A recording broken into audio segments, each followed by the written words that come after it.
And a very pleasant good evening, everyone, and welcome to Cassville. The Wildcats taking on the East Newton Patriots. Big 8 Conference football here tonight as we move into week number 3 of the season. A little bit warmer tonight than what we've experienced the first 2 weeks, as we had some nice mild temperatures in the 60s and 70s for week 1 and 2. But today, summertime has returned. Temperatures in the 90s this afternoon. Hopefully once the sun starts to set, we'll cool off into the 80s, but it's still going to be a warm one tonight. They'll probably have the water breaks this evening to allow the players to make sure and stay well hydrated and cool down a little bit. So it'll be back like an August season opener instead of middle of September here tonight. But still, we are blessed with some nice weather, no rain to speak of, and it's just going to be a little bit warmer than what we've had through the first 2 weeks. Glad to be with you here tonight for Cassville Wildcat Football on the Talent Sports Network, KQMO 97.7 FM, and also live streaming video at CassvilleWebTV.com. Sammy Clapper alongside Jeremy Marple and Todd Speakman. And after tonight, a third of the way through the regular season. Boy, it is just going by in the blink of an eye. Both teams coming in with a record of 0-2, so we've got a couple of hungry football teams going at each other tonight here between Cassville and East Newton. Yeah, one of them is going to get in the win column tonight, and the Wildcats certainly going to do their best to protect their home turf, and they need a victory. They've played the first 2 weeks, played two of the probably two of the top teams in this conference. So they've got some work to do, but they have a chance tonight. Come out in front of this home crowd and play well. Both teams with a lot of new faces coming into the season after both teams being affected by graduation. East Newton a little more affected with a lot of their skill players by graduation last year than Cassville, but both teams happened to call on some new kids to step up and do the job.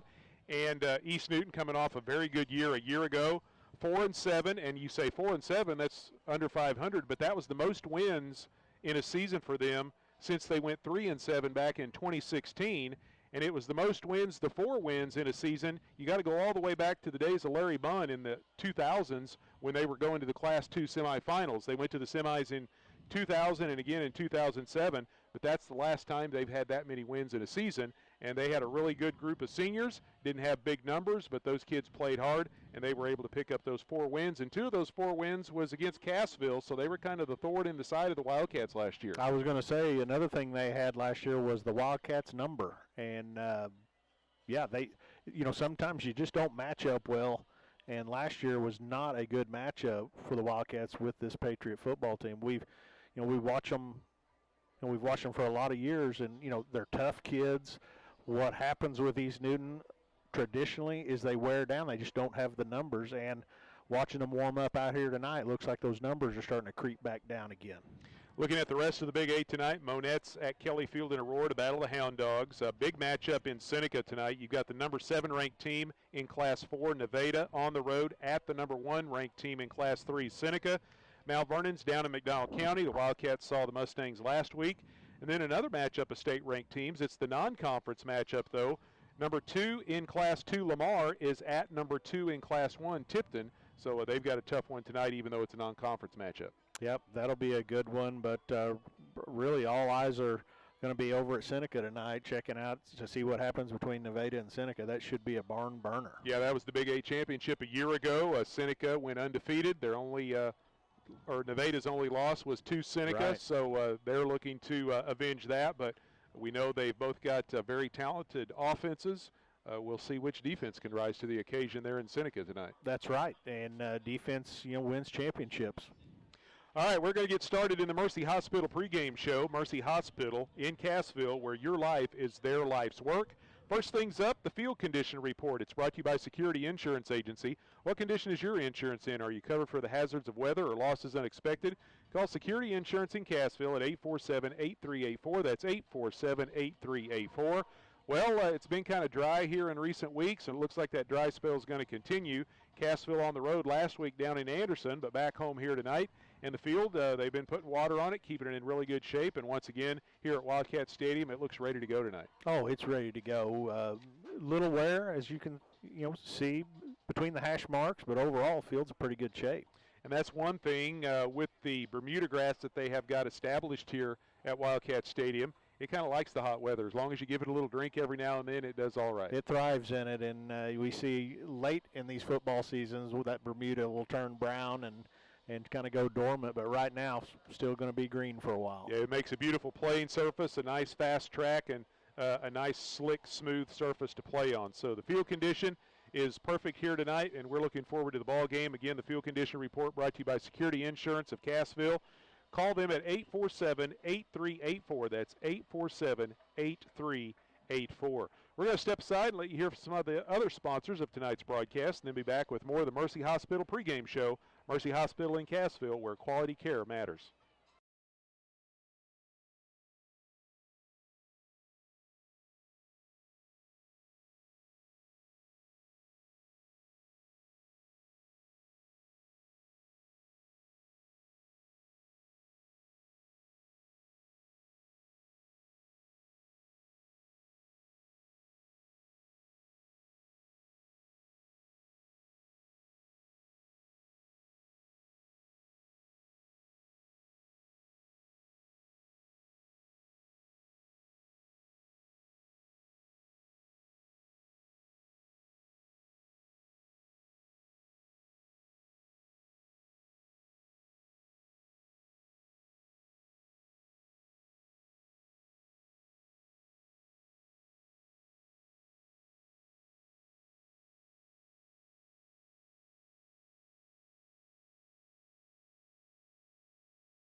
Sammy Clapper and Jeremy Marple back with you here in Cassville. We continue with the Mercy Hospital pregame show. Mercy Hospital, where quality care matters.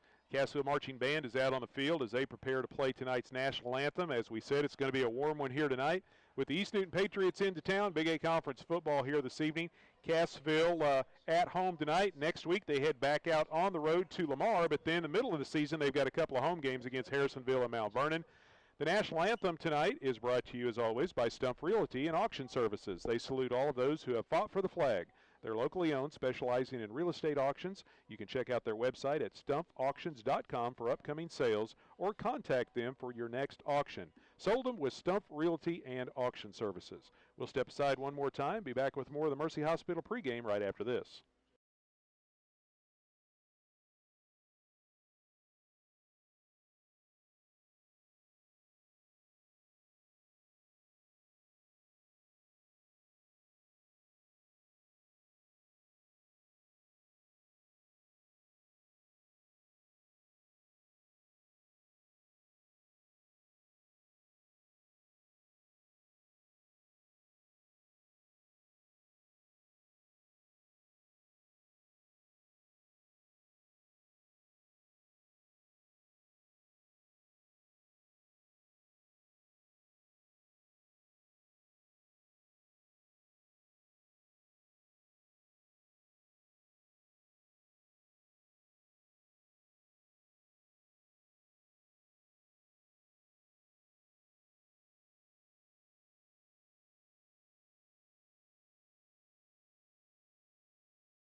Whether it's balls or strikes, fouls or flags, your referees and game officials are a vital part of high school athletics. If you've ever tried your hand at officiating, you know how hard these men and women work, and you certainly know they would never miss a call intentionally. Keep these things in mind as you attend sporting events.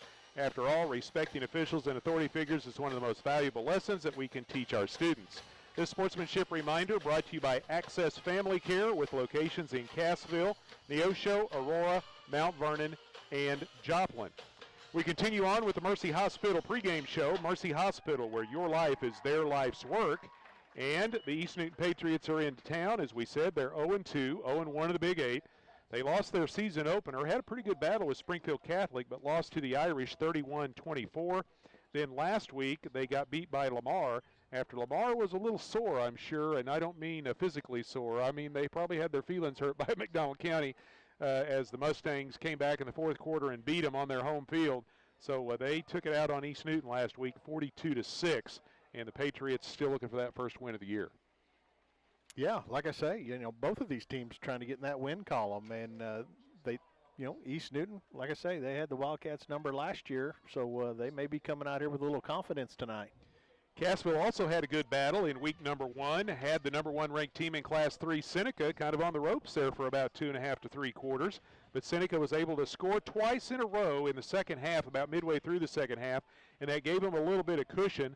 The Wildcats came back and scored late to make it a one-possession game, but then time ran out. Yeah, Wildcats showed a lot of character in that football game. Seneca, obviously a good football team, number 1 ranked in Class 3. Wildcats played tough. They fought back, an onside kick away from getting the ball with an opportunity to go down and win the football game. Unfortunately, they weren't able to finish it. Last week down at McDonald County, it was one of those games, and you don't see it happen very often, but it was a ball control battle that was won by the home team. The Mustangs not only dominated the time of possession, but they dominated the total number of plays compared to what each team ran, and they were able to pick up the big win there at home. Yeah, it was pretty unusual. I haven't seen too many games quite like that with the time of possession and the number of plays ran that long. And it was only a 2-score game. It's exactly right, 2-score game. If you look just at the stats, you would have never assumed that. But tonight the Wildcats are going to have to get some things figured out defensively that they were not able to solve in week 1 and 2. Well, if you are listening to tonight's game or watching on the Apple or Google phone apps, those are courtesy of Phone Funeral Home. Phone Funeral Home in Cassville. Let them help lighten your load. Well, let's go ahead and talk about the keys to victory for the Wildcats tonight. They're brought to you by Heritage Tractor. Heritage Tractor has locations all around the area, and it's a great time of year to buy a tractor. Stop in for great deals and low financing or visit them online at heritagetractor.com. Well, Cassville's been having a little difficulty slowing down the running game of their opponents the first 2 weeks.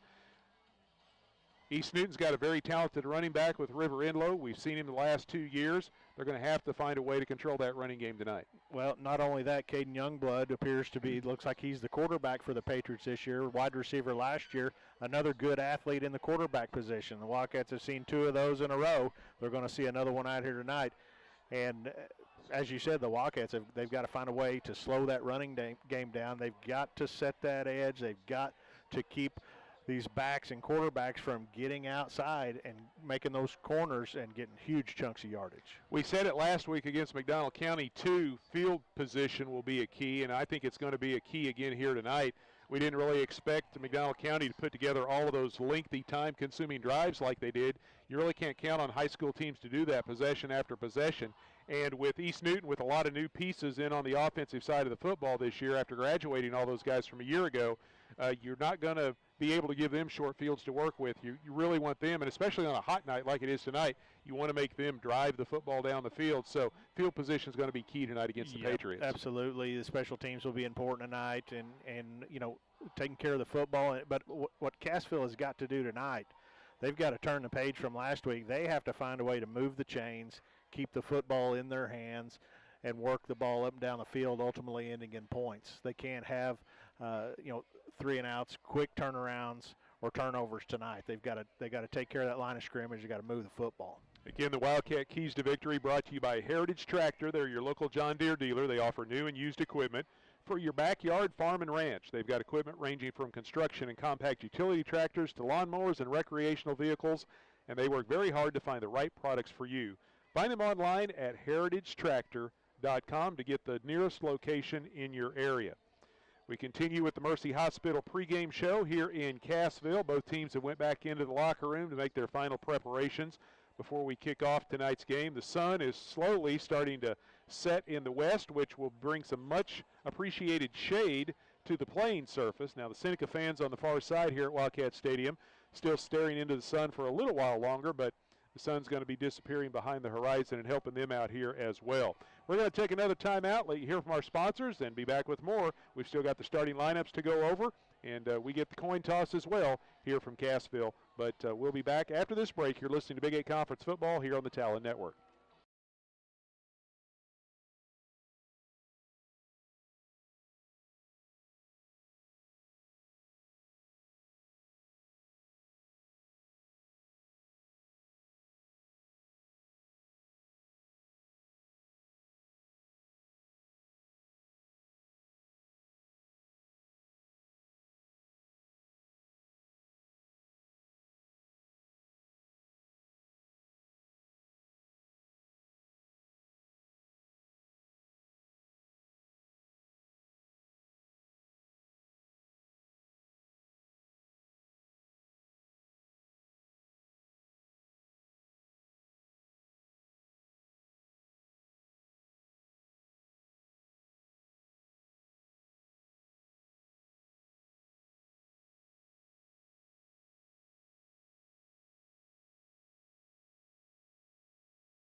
Back once again here in Cassville. The Wildcats hosting the East Newton Patriots tonight here in week number 3 of the season. We continue on with the Mercy Hospital pregame show. Mercy Hospital of Cassville, where quality care matters. It's time for the Wildcats starting lineup, and it's brought to you by Fast Trip at 104 South Main in Cassville. Great prices and friendly service is what you'll find at Fast Trip. Stop by today, locally owned by Mike and Anita Carr.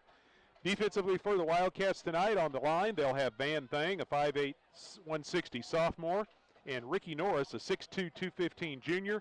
The defensive ends, Sky Yang, a 5'9", 210 senior, and Zach Myers, 6 foot, 200-pound sophomore. The linebackers, Mason Bryan, 5'10", 140 junior, Tristan Thompson, 5'9", 175 senior, and we may get to see Easton Hughes. He started the season injured, but he is working his way back into the lineup. Easton Hughes, a 5'10", 185 junior.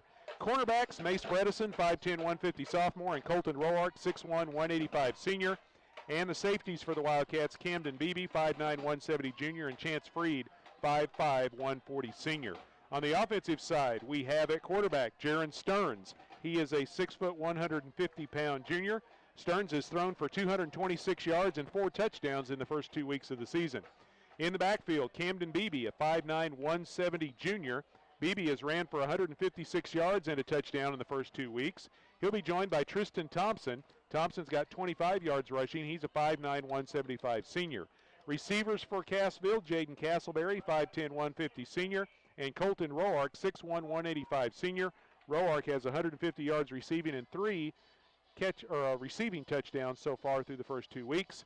Tight end will be Zach Myers, 6 foot, 200-pound sophomore, and across the offensive front. At center, Isaac Looney, 6 foot, 245 senior. Ethan Sizemore is a question, but he is here tonight. He got injured in the game at McDonald County last week. We'll see if he gets to play here this evening. He is a 6 foot, 230 senior. Right tackle, Logan Williams, 6'6", 300-pound senior. Left guard, it'll either be Ricky Norris or Gunnar Knight. Gunnar Knight started the year on the injured list for Cassville, as they had a lot of injuries before the season even got started. So it'll be one of those two. Gunnar Knight's a 5'10", 230 senior. Ricky Norris, 6'2", 215 junior. And the left tackle for the Wildcats, Harley Madison, 6'4", 220 junior. Again, the Wildcats starting lineup brought to you by Fast Trip at 104 South Main in Cassville. Whether you're needing fuel, grocery items, fountain drinks, snacks, they've got it all at the very best prices. Fast Trip in Cassville, locally owned by Mike and Anita Carr. Team captains are gathering with the head coaches. Coach Clay Weldy has got his captains gathered on the sidelines. Looks like we got Sky Yang along with Isaac Looney, Tristan Thompson down there as well, and Colton Roark. And Coach Tom Ellis is bringing the Patriot captains out with the officiating crew to get the coin toss taking place. Tonight's coin toss brought to you by the Clark Center. They have offices in Berry, Lawrence, and Dade counties. You can go to clarkmentalhealth.com to find the phone number for services in your area. Clark Community Mental Health Center, moving forward, improving lives and communities through compassion and care. Patriots are in their white jerseys with the red numbers on the front and back, the blue pants, and the white helmets. And they've got the Patriot, or actually they don't have the Patriot logo anymore. They've got a EN with a red, white, and blue flag on one side, and then they've got their number on the other side of the helmet. Cassville wearing the black jerseys tonight with gray pants and the black and gold stripe down the side, gold numbers on the front and back of those black shirts, and they've got the black helmets with the Wildcat on the side. I always liked the Patriot on the helmet. I always thought that was pretty neat. And they had to get, people might not realize, I mean, that stuff is trademarked by those NFL teams. They had to get permission from New England to put that old Patriot, and it was the old Patriot, too, the old one with the guy down in the three-point stand. Yes, that's the one I like, you bet.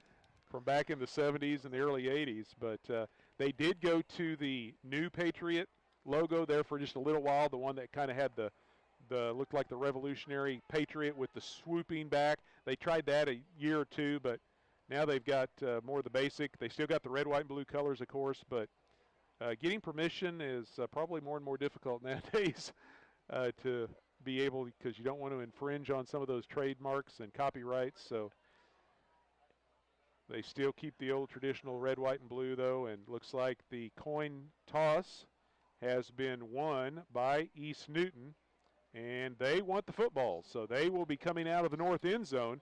Patriots win the toss, and they will get the ball to start tonight's game. Wildcat defense will take the field first. We will see what, if any, changes that were made this week during practice.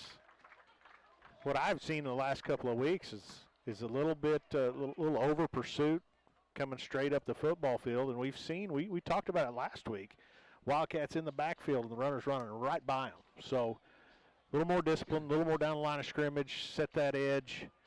And when you get there, make tackles. Arm tackles don't work. Well, tonight's first quarter brought to you as always by Michael's Hardware at 186 Sale Barn Road in Cassville. For your project questions, call Michael's, friendly folks, and serious hardware. Now that we're in the middle of September, you can also probably drop by and get your fall decorating items and get those fall mums. They'll be having all of those ready for you as well. The Wildcats will kick it off to start tonight's football game, and the Wildcat kickoff is brought to you by Lane Stubblefield and Reese Nichols. From one Wildcat to another, Lane Stubblefield and Reese Nichols want to be your real estate agents. You can find them online and see what they have to offer at lane.reesenichols.com. And it looks like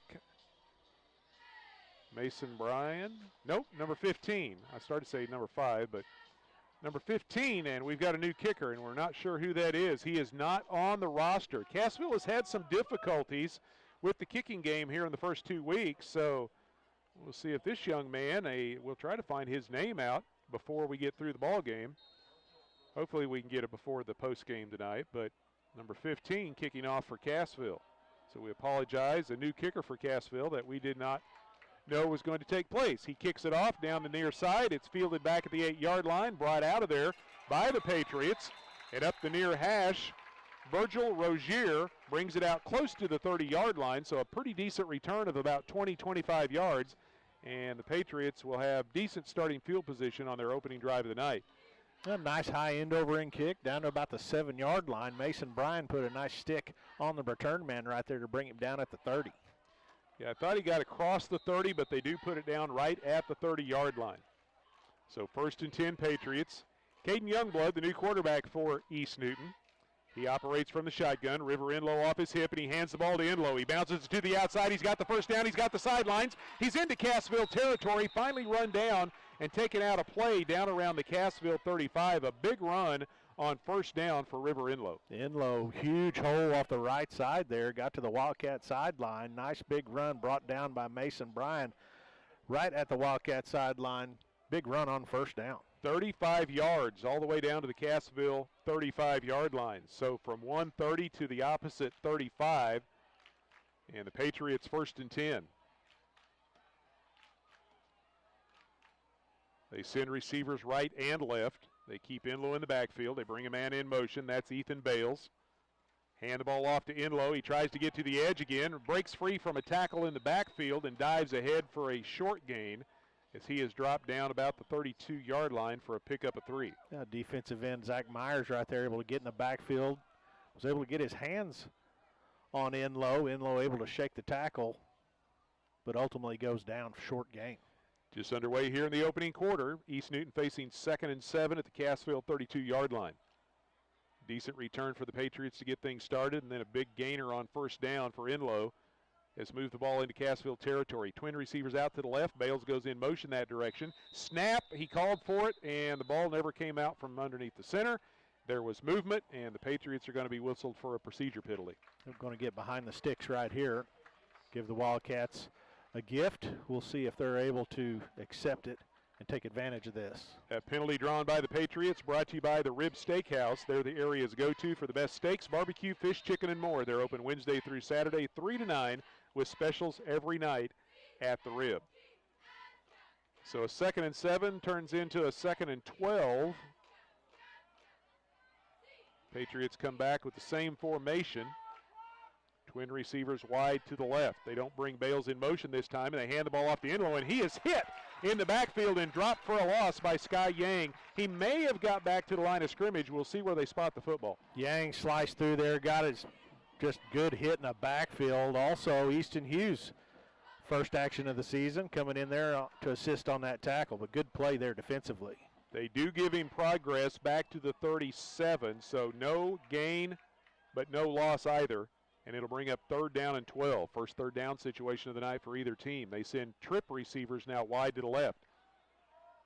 Youngblood keeps Enlow off of his left hip, calls for the football, rolls out to his right, looks down the sidelines, dumps it off to the middle man. Bales makes the catch at the 30, but is quickly upended before he can get to the 25, which is where he needed to go to pick up the Patriot first down. Well, Youngblood leaking out, just kind of floating out there to his left to the wide side of the field. Really nice job there by Bales. He just kind of hit the brakes and came back towards the middle of the field, just found a soft spot out there in the defense. Youngblood just kind of lofted it up there to him, makes it a 4th and manageable. It's a gain of 10. It'll bring up 4th down and 2. The Patriots going to go for it here inside the Cassville 30. 9:40 left to go in the opening quarter. Still no score. Snap goes to Youngblood. Going to run in behind the blocking of Enlow. Trying to fight to the 25, and he's not going to get there. Black shirts all over him. They drop him for about a yard loss, and it will bring up a turnover on downs. And Cassville will take over possession of the football. Yeah, nice job in there. Ricky Norris, also Tristan Thompson, Easton Hughes. Really nice job. Get the ball in the offense hand. Trying to see where they're going to spot it.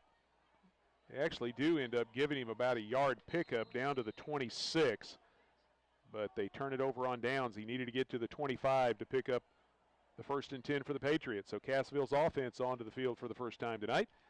Jaron Stearns breaks huddle, full house backfield, 3-man crew coming around. Bryan and Thompson leading the way for Roark, and he is hit hard right as he gets to the 30-yard line, and it will be a short gain on first down for Cassville. Roark trying to be patient, just a little toss sweep with a couple of running backs leading the way, trying to be patient, waiting for a block to set up, and he kind of got ear-holed right there by one of the defensive linemen of the Patriots.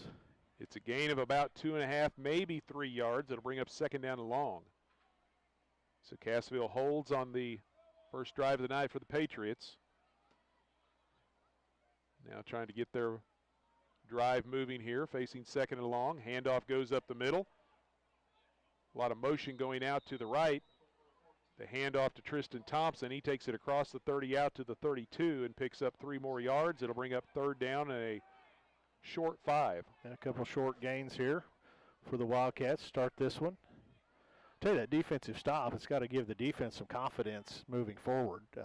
Last week was rough on them. They were on the field all night long. To come out, turn them over on downs and get the ball back, it's got to give them some confidence. Barrientos, another player that's trying to come back from being injured early in the season, splits out wide to the right with Colton Roark. 3rd down and 4. Inside the Wildcat 35. And the handoff goes off right tackle. Little cutback move by Bryan. Keeps his legs underneath him. Picks up the first down and fights his way out across the 40 to the 41-yard line. Mason Bryan will move the chains for Cassville. The Wildcat first down brought to you by Superior Metal. They're first in metal roofing. Look them up on Facebook or YouTube and request a free quote. Well, first man through in the option game. Bryan takes the handoff. Nice run. Worked his way. Ran into some trouble. Able to bounce off of it. Keep his legs moving. Picking up that first down. It's a gain of nearly 9 yards for Cassville. And the Wildcats 1st and 10 at their own 41. We're down to 7:46 left to play here in the first quarter. No score between Cassville and East Newton. They keep everything in tight this time. Snap goes to Stearns. It was bobbled. He picks it back up. A big hole up the middle.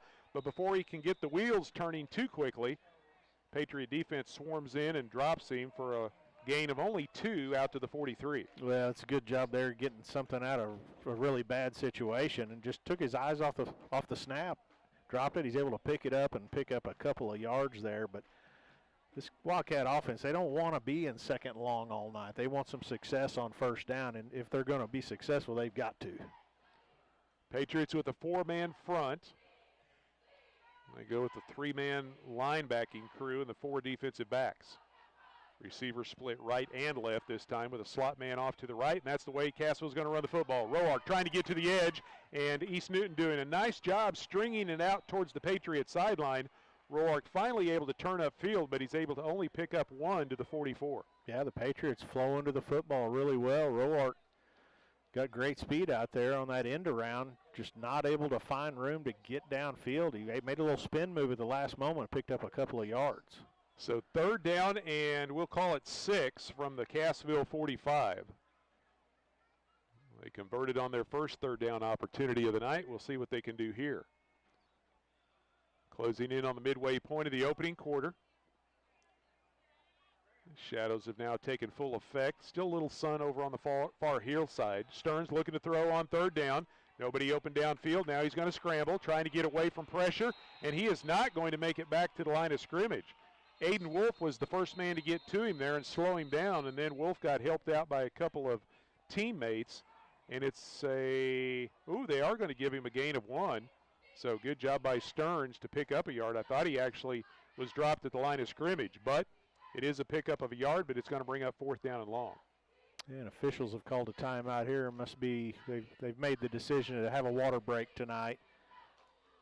Stearns kept his eyes downfield, just really nowhere to go. Good coverage in the secondary, and just tried to pick up what he could there at the end.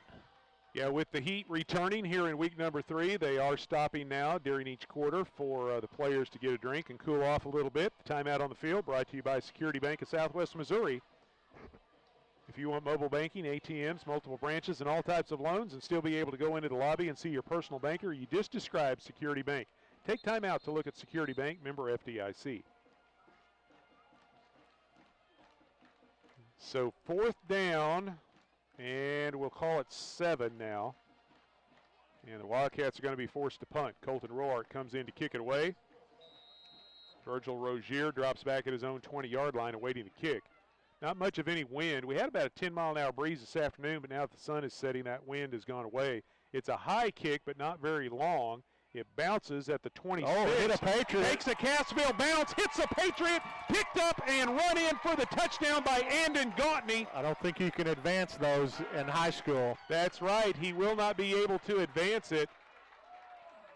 But he did scoop it up over there on the Patriot sideline as it took a big bounce at the 30 and went directly down the field and glanced off of a Patriot, and Andon Gautney right there to scoop up the football.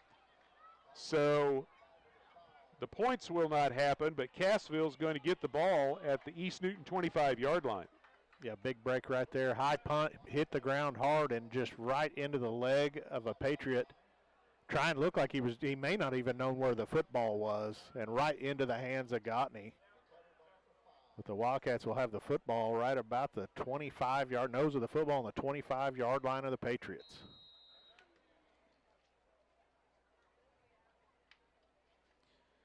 So 1st and 10 Cassville after what we will call a muffed punt. There was nobody really around it, but that's kind of the way you have to classify something like that because it just took an awkward bounce and deflected off one of the Patriots. Bad luck sometimes happens that way. They pitch the ball back to Bryan. Bryan with a blocker in front, breaks a tackle at the 10, at the 5, dives to the pylon, and they say he was taken out of bounds at the 1, but we got a penalty flag thrown back at the line of scrimmage. Great effort, but I think you're going to have a hold out here on the edge, and it's going to bring this one back. So good job by Bryan picking his way through traffic, and then once he got to the edge, he was able to race towards that pylon. Was going to be stopped just short of the goal line, but it's all going to be brought back by the penalty. First flag of the night thrown against Cassville. Will move the ball back out to the Patriot 35-yard line. Yep, those are frustrating. You have a big gain like that and got to come back and lose some more yards on a holding call. Again, tonight's first quarter brought to you by Michael's Hardware. Let them quarterback your project with the right tools and supplies for the job. Michael's Hardware, friendly folks, serious hardware. So 1st and 20 now for Cassville. Roark and Barrientos out wide to the right. Stearns rolling that direction. Dumps it underneath. Caught by Roark just shy of the 30-yard line, but then as he tries to cut back upfield, he slips and falls. And it's going to end up being just a short gain as he moves it down to the Patriot 33. Little rollout pass play there. Stearns delivering the football. Roark makes the catch, then just tries to stop on a dime and head back against the grain. Those feet just kept on going. Down to 5 minutes left to go in the first quarter. Still no score between Cassville and East Newton. Wildcats facing 2nd down and long. They've got to get all the way down to the 15-yard line of the Patriots to pick up the first down after the penalty backed him up. Stearns this time fakes the handoff up the middle, fires a pass, and it is in and out of the hands of the intended receiver, Mace Bredesen. Good coverage there by River Enlow along with Lachlan Letterman. I think that was Enlow arrived at the same time the football did. Bredesen taking a shot right there, shaking up a little bit. He should be okay. Came off the sideline here. So third down and long now for Cassville. They're 1 for 2 on third down conversion so far here in the ballgame. Jaden Castleberry now the receiver, splits out wide to the left. Play clock down to 10. Wildcats quickly up to the line of scrimmage. Stearns hands the ball off. No, he fakes the handoff to Bryan, keeps it himself, and is going to be dropped by Alan McFarland, one of the returning defensive players for the Patriots. It's going to be a short gain to the 32, and it'll bring up fourth down. And McFarland is a big boy down on that defensive line. And just nowhere for Stearns to go once McFarland got a hold of him. So we'll see what Coach Weldy wants to do here, facing fourth down at about 17. Right now they're lining up to go for it at the Patriot 32. They're going to roll the dice here and then either pick up the first down or let their defense. Looks like they're going to throw deep to Roark. He's got one-on-one coverage. The pass floats on Stearns, and it's intercepted by Virgil Rozier at the 11-yard line of the Patriots. Ball underthrown there, Roark trying to come back to it. Just not quite able to get there. And intercepted down around the 7-yard line. It was fourth down. Patriots are pinned down at their own 7. Works kind of like a punt in that situation. You don't statistically like the interception, but as far as field position goes, as you talked about in the pregame, Patriots are pinned pretty deep. Yeah, they put it at the 7-yard line of the East Newton Patriots. So both defenses have held on the opening possessions by their opponents. Now the Patriots starting deep in their own territory, and Youngblood is hammered as he gets to the edge and dropped. Big hit put on by Mason Bryan as he drops Caden Youngblood for a loss of 1 back to the 6. Yeah, nice read right there by the linebacker Bryan. Knife through there, put a shot. You could hear it up here, a shot on Youngblood to bring him down. Good tackle. Second down and 11 now with 3:34 left to go in the opening quarter. Patriots inside their own 10. Cassville trying to get a big stop here and get the ball back with a short field to work with.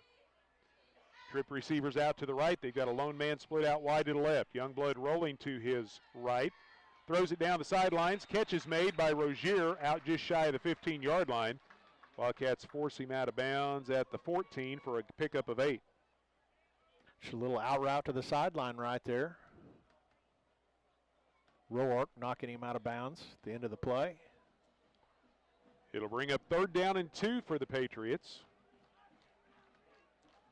They are still looking for their first third down conversion of the night. So big play right here for the Cassville defense with 3 minutes to go in the opening quarter. Youngblood with a couple of running backs, one off of each hip.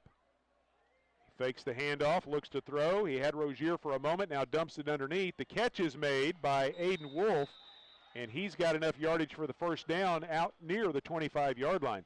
Good catch by Wolf in traffic, and the Patriots move the chains. There's a lot of white jerseys out there around that pass. Patriots starting to move their way out of the hole they were in. Moving the chains once again. It's a pickup of 11 out to the 25, 1st and 10 East Newton. Youngblood 3 for 3 so far, throwing the football to 3 different receivers. That time he found Aiden Wolf in traffic. Cassville with a 5-man front. Drop one of those linebackers back. Youngblood trying to get to the corner, turns it upfield, takes it out to the 30-yard line. Picks up about 5 yards on first down. Just power football off the left side that time. Youngblood keeping it himself. Found a block, stepped right off of it, brought down by a couple of Wildcat linebackers. Just giving the Patriot offensive line the old eyeball test. Not nearly as big as what they were last year, but they seem to get off the ball really well. So now 3 receivers come out wide to the right, which is the wide side of the field. Youngblood rolls that direction. Pressure coming. Throws the pass to Rozier. Catch is made just shy of the 40. Makes a man miss, but then a good job coming up to help out. It was Colton Roark, and he drops him at about the 37-yard line for a gain of 7, but it's good for another Patriot first down. Yeah, Rozier, tall, lanky wide receiver, runs pretty well. Seems like he might be one of the favorite targets of Youngblood out there. Well, he definitely was last year of Will Eichelberger. He threw to Rozier quite a bit, so Rozier's the leading receiver yardage-wise returning for the Patriots. 1st and 10, East Newton. Fake the handoff to Enlow. Youngblood's going to try to run the football, and he is swarmed under by the Cassville defense. He is able to get back to the 37, maybe pick up a half a yard at most, and it'll bring up 2nd down and long. Easton Hughes fired in there, got Youngblood around the leg, nowhere to go, just a sitting duck right there. Wildcats try to tee off on him just a little bit, put some good shots on him there at the end of that play. Down to 90 seconds left to play here in the first quarter. Still no score between Cassville and East Newton. Patriots facing 2nd down and 10. Youngblood from the shotgun brings a man in motion, and we've got movement all over the place. As coming through was Colton Noon, and as he passed through behind the offensive line, a couple of offensive linemen moved, and that'll be 5 yards against the Patriots. Penalty drawn against East Newton, brought to you by the Rib Steakhouse. They're open Wednesday through Saturday, 3 to Rib. Second time that's happened to the Patriots, and that's happened to the Patriots tonight, bringing a man in motion, and looked like the ball just wasn't snapped on time. And so that's cost them a couple of times. So 2nd down and 14 now for the Patriots.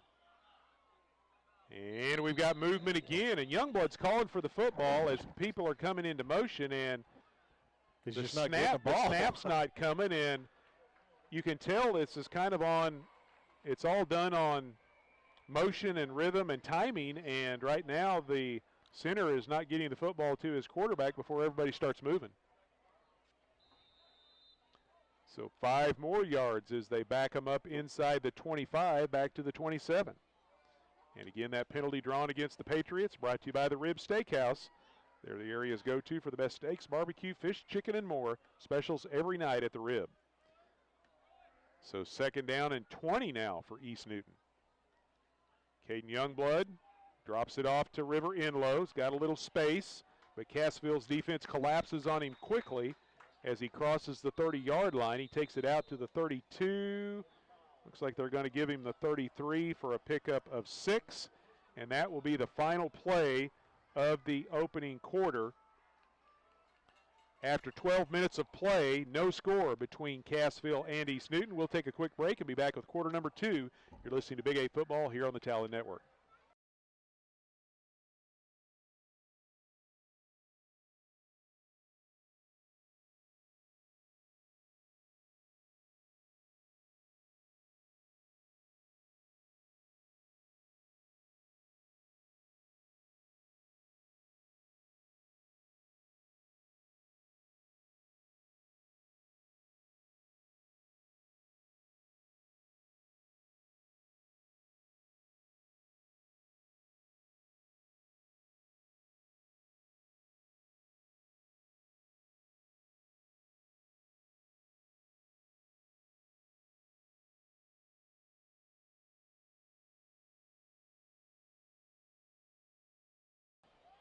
Second quarter tonight here from Cassville. No score between the Wildcats and the Patriots. Tonight's second quarter brought to you by Roark Diesel. Since 2006, they've been providing the area with a huge selection of diesel performance products. They're located just north of Cassville on Highway 37. You can find them online at roarkdiesel.com or give them a call, 847-6560. So the Patriots 3rd down and 14, back at their own 37. Or is it the 33? 33. There we go. I thought we had 33. But then when they brought it from 150 to the other, they had put it on the wrong side of the 35. But now they make the adjustments. Patriots 1 for 2 on 3rd down conversions. Cassville trying to come up with a stop here. Youngblood pressure coming up the middle, right in his face. He throws to the line of scrimmage, and the catch is not made. But even if it would have been made, it would have been a loss as the defense of the Wildcats was all over the intended receiver. Yeah, it looked like Van Thang putting pressure on Youngblood. And an incomplete pass out there. Wildcats should get the football in good field position here. First incompletion of the night thrown by Caden Youngblood, and it's 4th down and 14. And Youngblood is also the punter for the Patriots. Mason Bryan back at his own 35 awaiting the kick.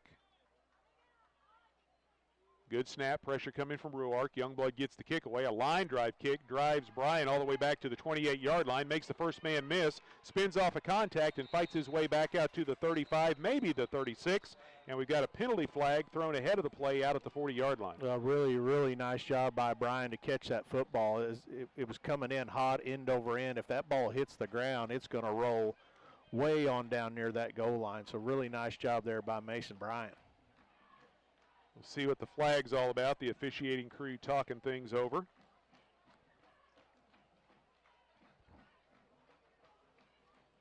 Ends up being a 39-yard kick, about a 6 or 7 yard return. And right now they're stepping it off against Cassville. So we've got an illegal block against the Wildcats. And that's going to move it back to the 28.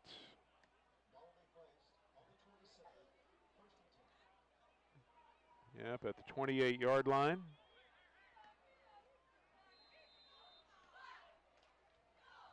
So that's back about where Bryan caught the ball to start with.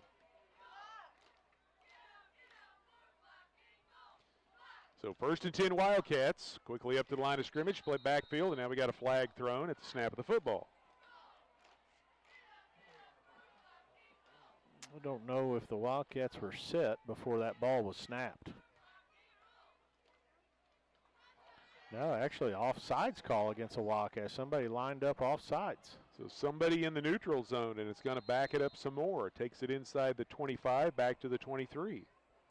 So the Patriots were going in the wrong direction their last possession. Now Cassville doing the same thing. 1st and 15 for the Wildcats at their own 23. Scoreless game here early on in the second quarter.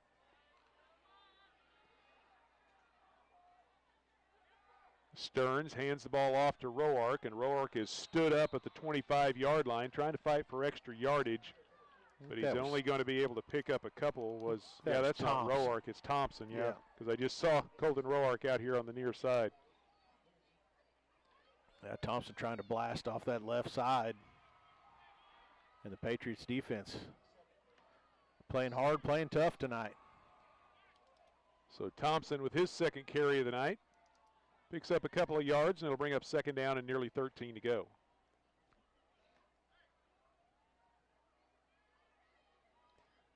Bredesen and Roark come out wide to the right. Thompson and Bryan in the backfield, I formation behind Stearns. They pitch it back to Mason Bryan, cut back, and a quick hitter up the middle, takes it across the 30 out to the 31. Pretty nice gain there of about 6 yards, but it's going to bring up 3rd down. Bryan took that little short toss, made a nice cut with the football. Pretty good gain right there, 3rd and about 7. So he's got 15 yards on his first 2 carries of the night after being shut down last week by McDonald County. So Wildcats facing 3rd and long here. 1 for 3 on 3rd down conversion tries so far here in the first half.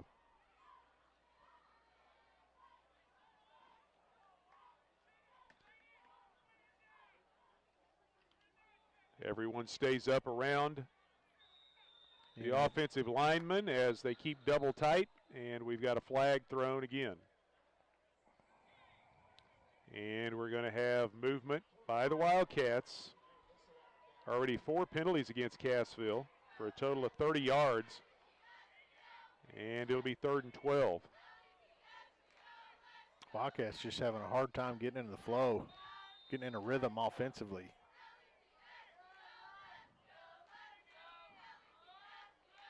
Again, tonight's second quarter brought to you by Roark Diesel.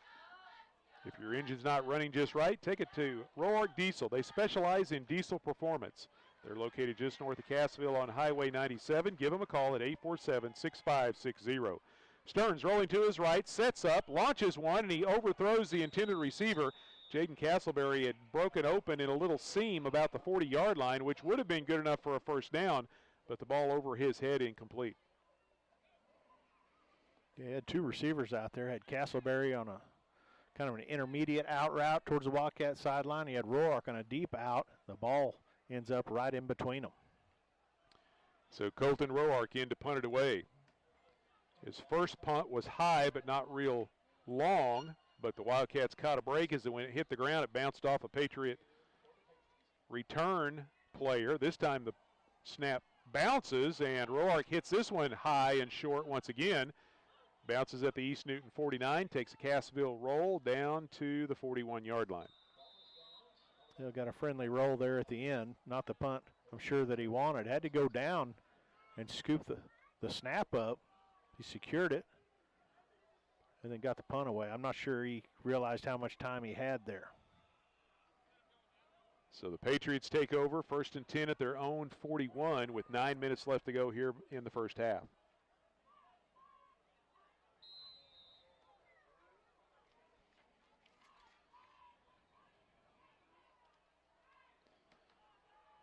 Neither team really able to sustain anything offensively so far tonight. Patriots line up with 3 wideouts to the right, 1 to the left. Inlow, the only back in the backfield. May have had a little movement they got away with there, but Youngblood launches this down the middle of the field, overthrows the intended receiver. It was nearly picked off by Chance Freed, but it goes off his fingertips, incomplete. Yeah, Freed had a chance, got up in the air, got his hands on it, just a little bit too tall for him. But he'll be thinking about that one in his sleep tonight. He had a chance for that one. So 2nd down and 10 now facing the Patriots. Had 3 defenders back there.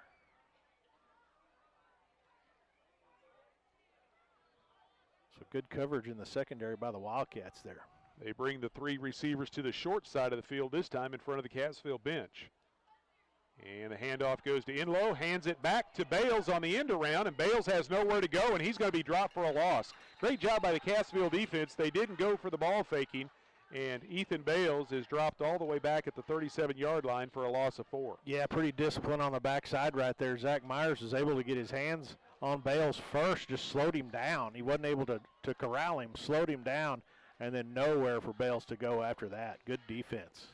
So 3rd down and 14 coming up for the Patriots.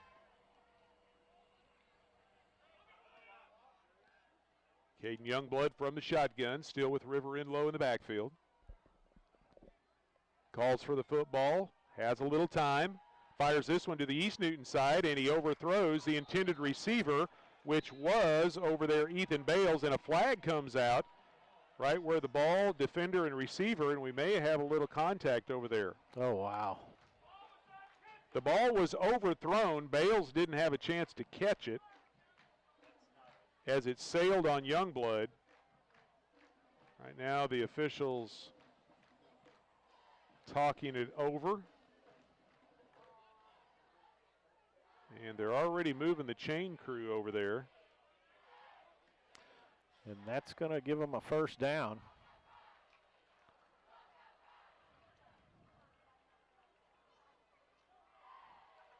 Wow, chance to get the Patriots off the field.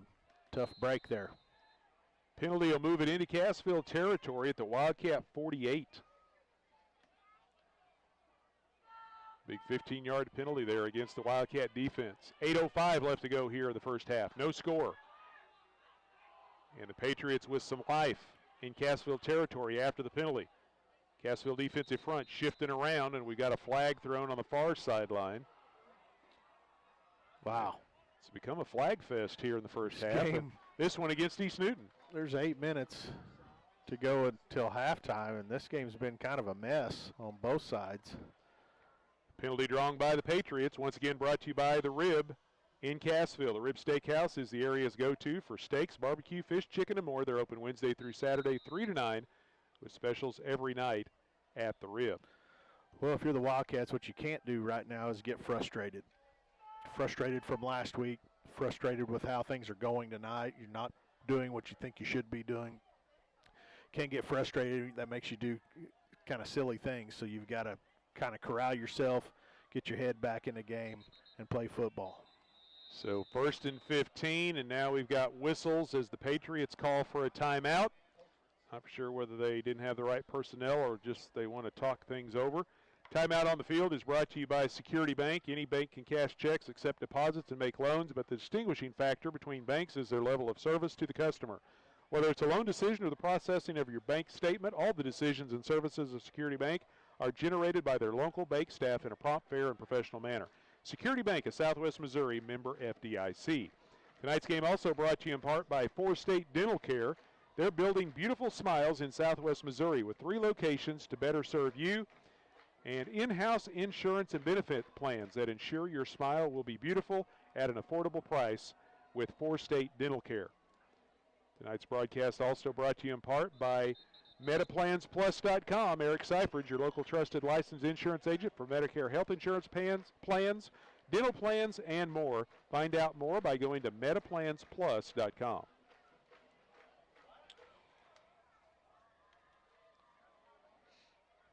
So the Patriots facing 1st and 15 at their own 47 is where they finally spot the football. They've got 3 backs in the backfield this time with Youngblood. Do a little ball faking, hand it off to Enlow. Enlow off left tackle is stopped short of the 50-yard line. Takes it out to the 49, picks up 2, and it'll bring up 2nd down and 12.5 to go. Enlow looked like he was going to have some room to work right there off the left side, but Mason Bryan comes in, didn't tackle Enlow, but he got his body in the way to trip him up just enough to bring him down. Really nice place, pinching things by Mason Bryan. Enlow with 40 yards on 4 carries, but most of that came on his first carry of the night. Since then, the defense of the Wildcats has been able to hold him in check. 2nd down and 12. Youngblood drops back, lets her fly, throws underneath. The ball is tipped, bobbled, and drops to the floor. Trying to force one into Rozier, and Easton Hughes got a hand on it, tipped it in the air, and then it was nearly picked off by Bredesen, but it found its way to the ground, and the Patriots avoid the turnover, and it'll bring up 3rd down. Oh, man, nice job getting out in coverage by Hughes right there. Got up, tipped the football over the head of the receiver, and Bredesen was there, got both hands on it, and it went to the ground, and you just saw him. He's like, oh, my gosh, how did I not catch that? So 3rd down and 12 for East Newton at their own 49. Still just 1 3rd down conversion so far here in the first half for the Patriots. 5 receivers now as everyone split wide. Youngblood launches it deep. He's got Rozier back there. He goes up in traffic and comes down with the football at the Cassville 15-yard line. Went right in between Bredesen and Freed right there and came down with the football. Great job. Nice athleticism right there to go up and high point the football and bring it down in double coverage. Wow. 36 yards on the completion to Rozier.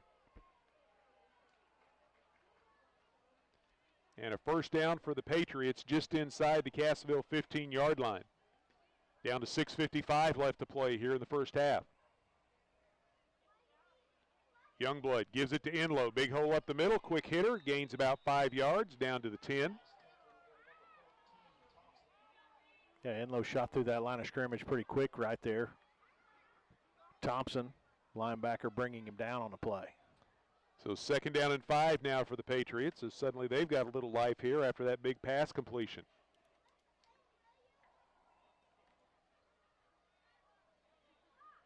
Substitutions coming in for the Patriots.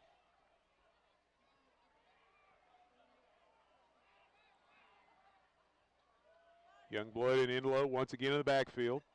And they give it to Enlow, starts right, cuts back left, and fights his way down to the 5, but a flag comes out behind the play. Thompson with the tackle again. Nice cut back against the grain by Enlow. Penalty will be against East Newton, so takes away what was very close to a 1st down carry by Enlow. Penalty against the Patriots. Once again brought to you by the Rib Steakhouse. They're open Wednesday through Saturday, 3 to 9, with specials every night at the Rib. Yeah, costly penalty there. We've seen a few of those already in this game. 6 minutes to go until halftime here. Looks like you're going to have your water break right here. And that was a 10-yarder back to the 21-yard line. So they do stop the clock, the officials, to allow the teams to get a little water and cool down. And, well, they've caught it pretty good tonight. They've stopped right around the 6-minute mark both times. Both times, yeah. Sometimes you catch a break and get it that way. Sometimes you don't. We'll take a look at the area scoreboard brought to you by Jimmy Mitchell Motors. Jimmy Mitchell Motors in downtown Aurora at 555 South Elliott Avenue. Great selection of new and used inventory at Jimmy Mitchell Motors in Aurora. Find out more at jimmymitchell.com. Over in Aurora at Kelly Field, Monette leading the Hound Dogs 28-3. Seneca at home against Nevada's got a 13-7 lead. That game in the second quarter. Also second quarter, McDonald County over Mount Vernon 14-0 down in Anderson. Lamar has a second quarter 7-0 lead at Tipton in a matchup of state-ranked teams. Marionville at Skylines tied at 6, and Sarcoxie leads Pierce City late in the first quarter 16-6. Again, area scoreboard brought to you by Jimmy Mitchell Motors in Aurora. JimmyMitchell.com. Jimmy, M-I-C-H-E-L.com is the place to go to find out more. Second down and 15 for the Patriots at the Cassville 21-yard line. Having a little trouble getting the personnel in as they go with 3 backs in the backfield again with Caden Youngblood, the quarterback. Quick hitter underneath on the slant. Pass is caught by Rozier, and he takes it down just inside the 15-yard line for a gain of 5 or 6. Rozier's going to have a bunch of touches tonight as he working to get the football to him out there. As you said, a little slant route right there. Mason Bryan just missed the football. Short gain, 3rd and about 11. Patriots now 2 of 4 on third down conversions.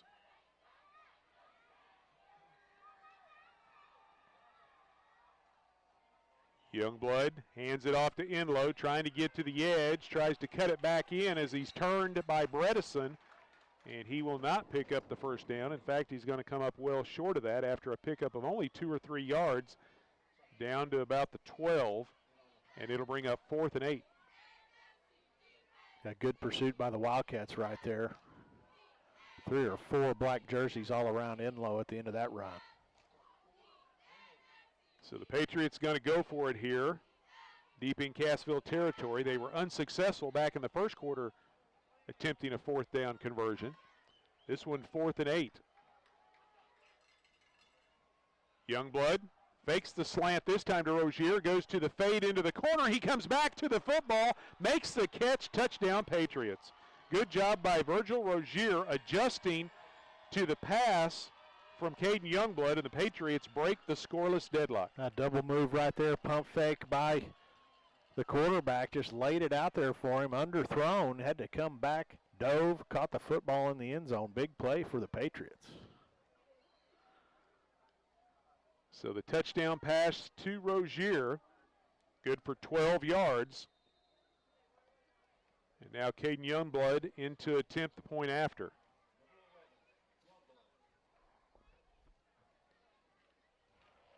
Snaps down on the tee. The kick is away. It's low, but it is between the uprights. And with 4:42 left to go in the first half, the Patriots strike first. They lead 7-0 as they converted that big third down play that got the ball down deep into Cassville territory, and then they were able to take it in.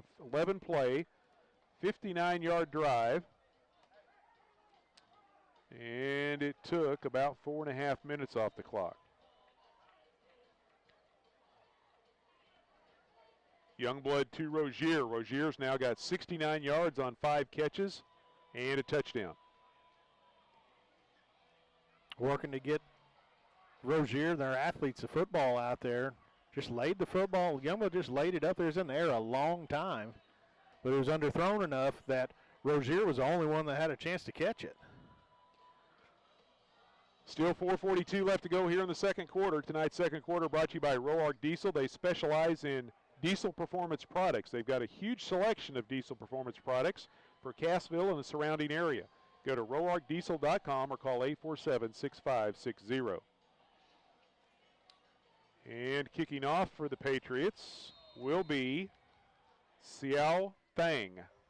High kick, fielded back at the 10-yard line. No, it's dropped, picked back up, and brought to the near side by Beebe, and then a big hit put on.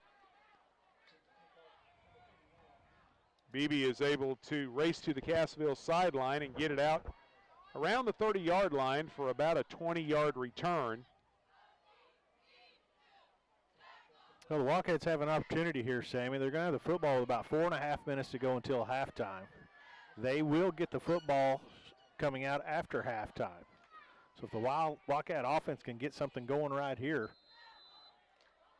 potentially they could score in the next 2 possessions.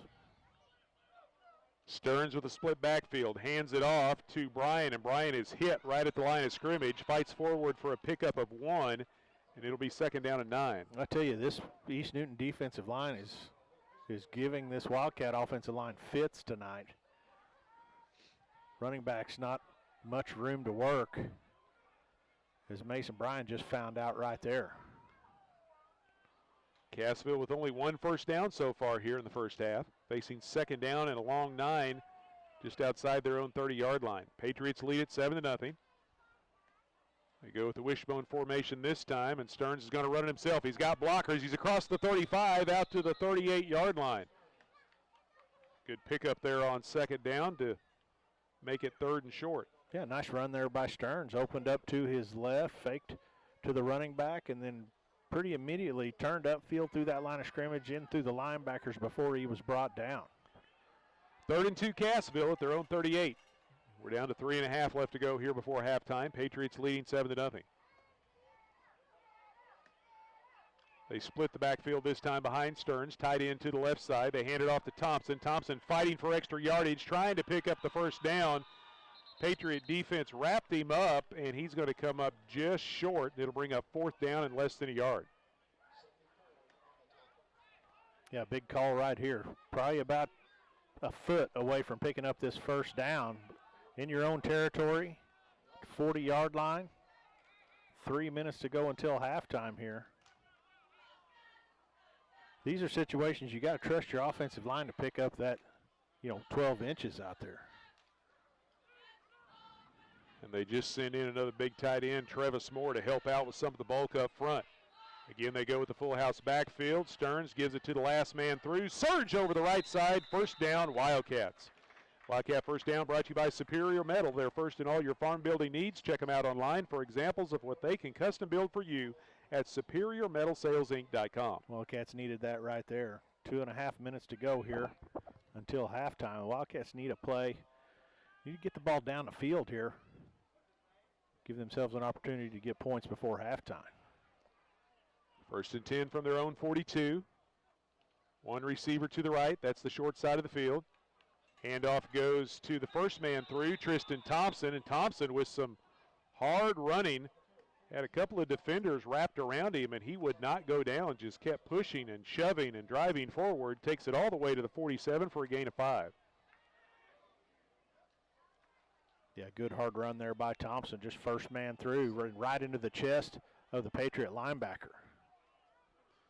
So 2nd down and 5, Wildcats. They keep the 3-man backfield behind Stearns. He's going to run the ball. Has Colton Roark leading the way. Gets to the edge. Got the first down. Inside the Patriot 40. Finally run out of bounds down around the East Newton 30-yard line. A nice block on the edge out there by Roark. Sprung Stearns out towards the Patriot sideline. Smart play by Stearns to get out of bounds. He knew he wasn't going to be able to score. He got out of bounds, stopping this clock with 1:38 remaining.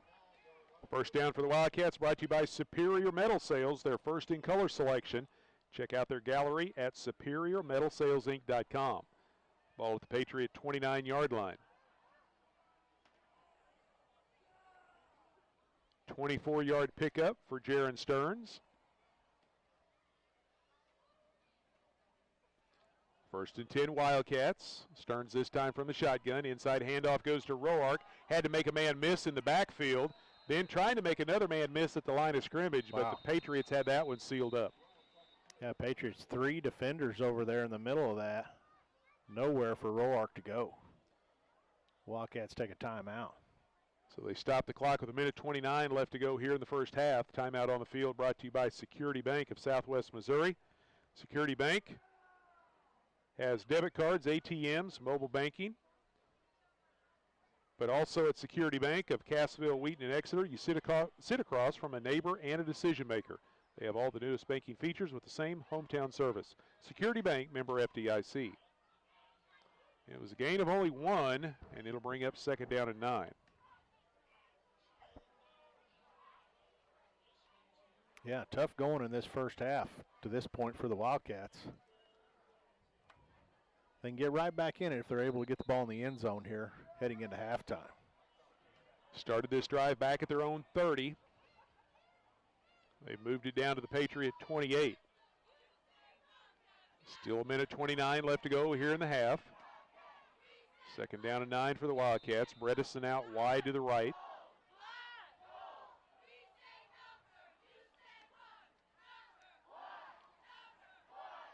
Zach Myers goes wide to the left. They bring a man in motion. It's Roark. Stearns is looking for him. The pass is caught by Roark at the 25. Takes it down to about the 22 or 23.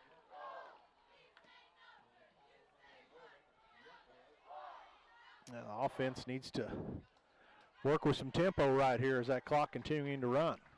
It is at the 23 for a pickup of 5. Down to a minute left to go here in the first half. 3rd down and 4 facing the Wildcats. Going to run the ball, and the play is stacked up at the line of scrimmage. The ball carrier moves forward for a pickup of 1, and Cassville has to use another timeout. Trying to see who the ball carrier was there. It was Thompson. So it'll bring up 4th down and about 2.5 to go for Cassville.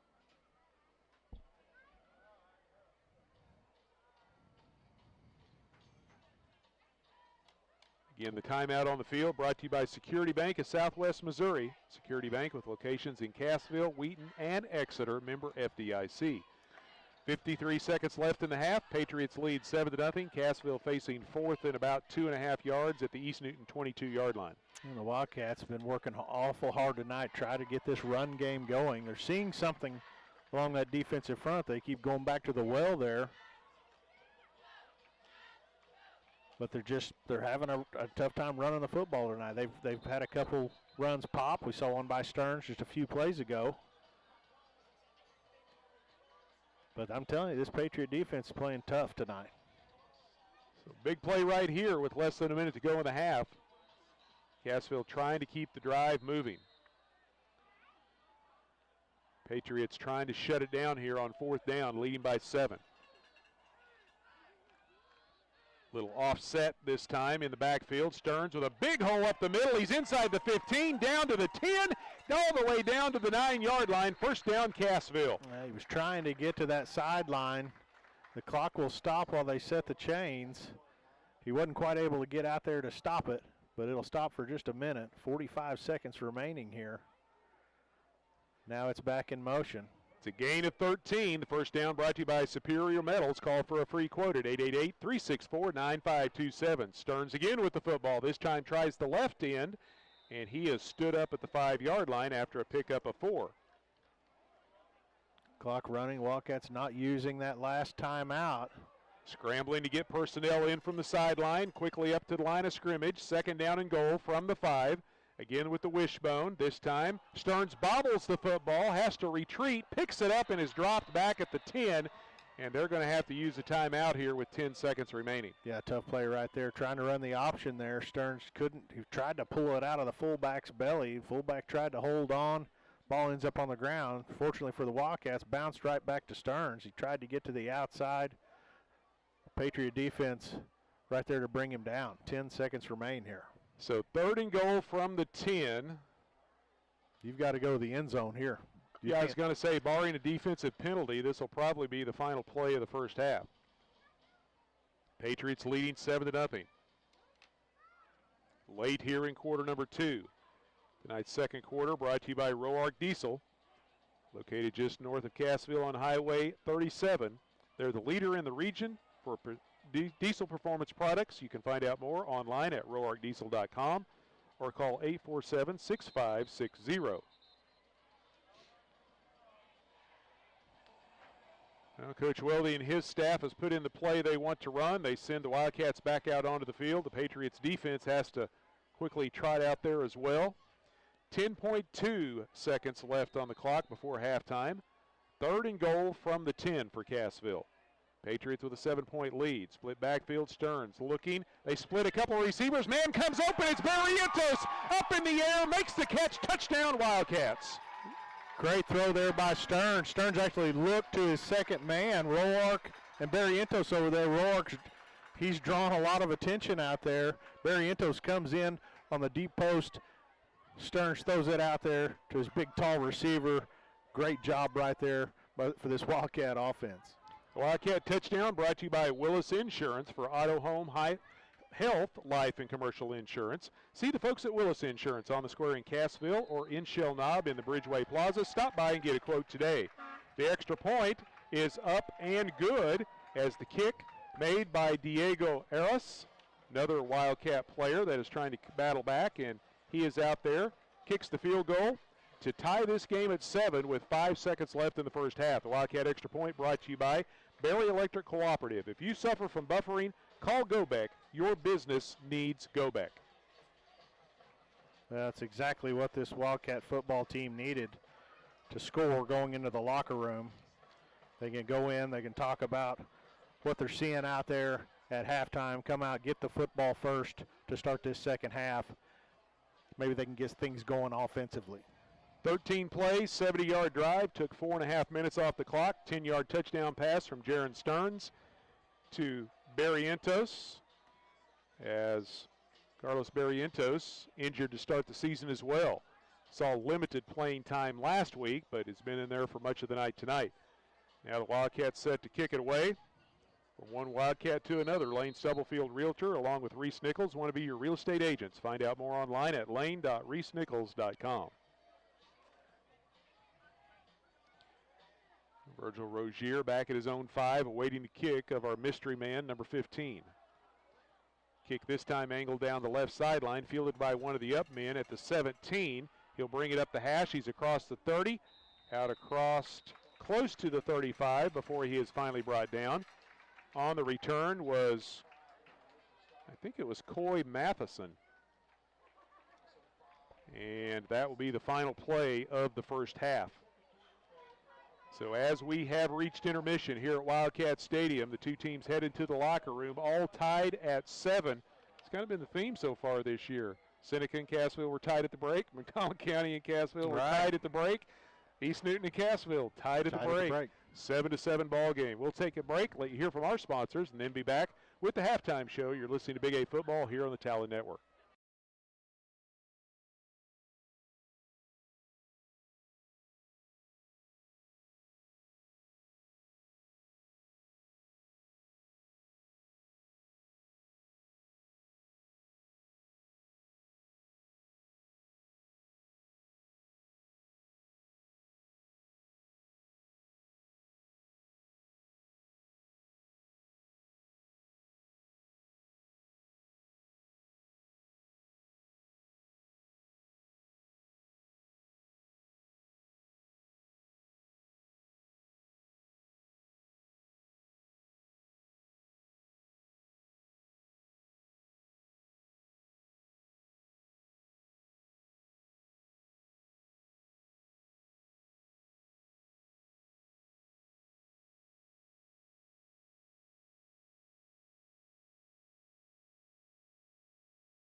Back with you here at Cassville. We are at halftime. The Cassville Wildcats and the East Newton Patriots tied at 7. Sammy Clapper along with Jeremy Marple and Todd Speakman. Glad to be with you here at Wildcat Stadium for week number 3 of the high school football season. Well, it took a long time to get points on the board. Patriots scored first with 4:42 left to go in the first half. A 12-yard pass from Caden Youngblood to Virgil Rozier, and then the extra point added on made it 7-0 Patriots.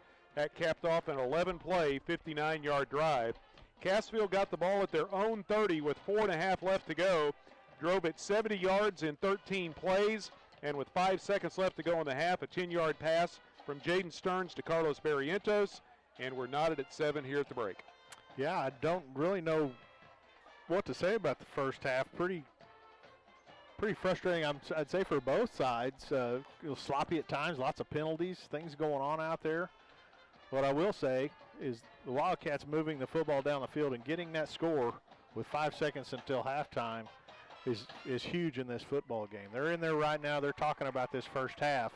Probably some gut checks going on in there and things of that nature. But scoring right before half, tying this thing up, and knowing you're going to get the football coming out, Wildcats have the opportunity to get things going a little bit in the second half.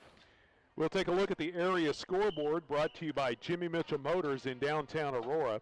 Your Ford dealer there in Aurora, Missouri at 555 South Elliott Avenue. Find out more by going to their website. Check out their inventory, new and used vehicles at jimmymitchell.com. Over at Kelly Field in Aurora, the Monett Cubs leading the Aurora Hound Dogs 36-17. Down in Seneca, the Battle of State-ranked teams. Seneca at halftime, 27-13 over Nevada. In McDonald County, the Mustangs pointed on the Mountaineers 34-0. And Lamar at half leads Tipton in another matchup of state-ranked teams. The Tigers over the Tipton Cardinals 13-0. Marionville Comets have taken the lead in the first half over Skyline 14-6. And Sarcoxy has a 16-6 lead over Pierce City.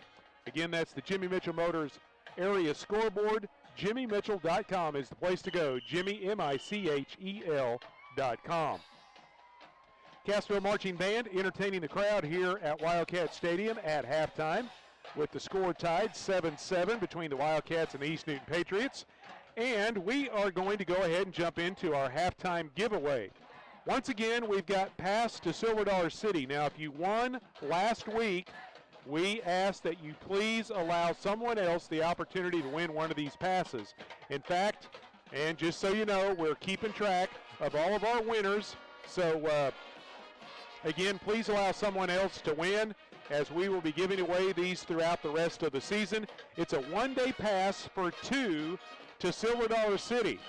Now, Silver Dollar City, along with the Talent Sports Network and the Children's Smile Center in Aurora, have teamed up to send you to Silver Dollar City on an adventure.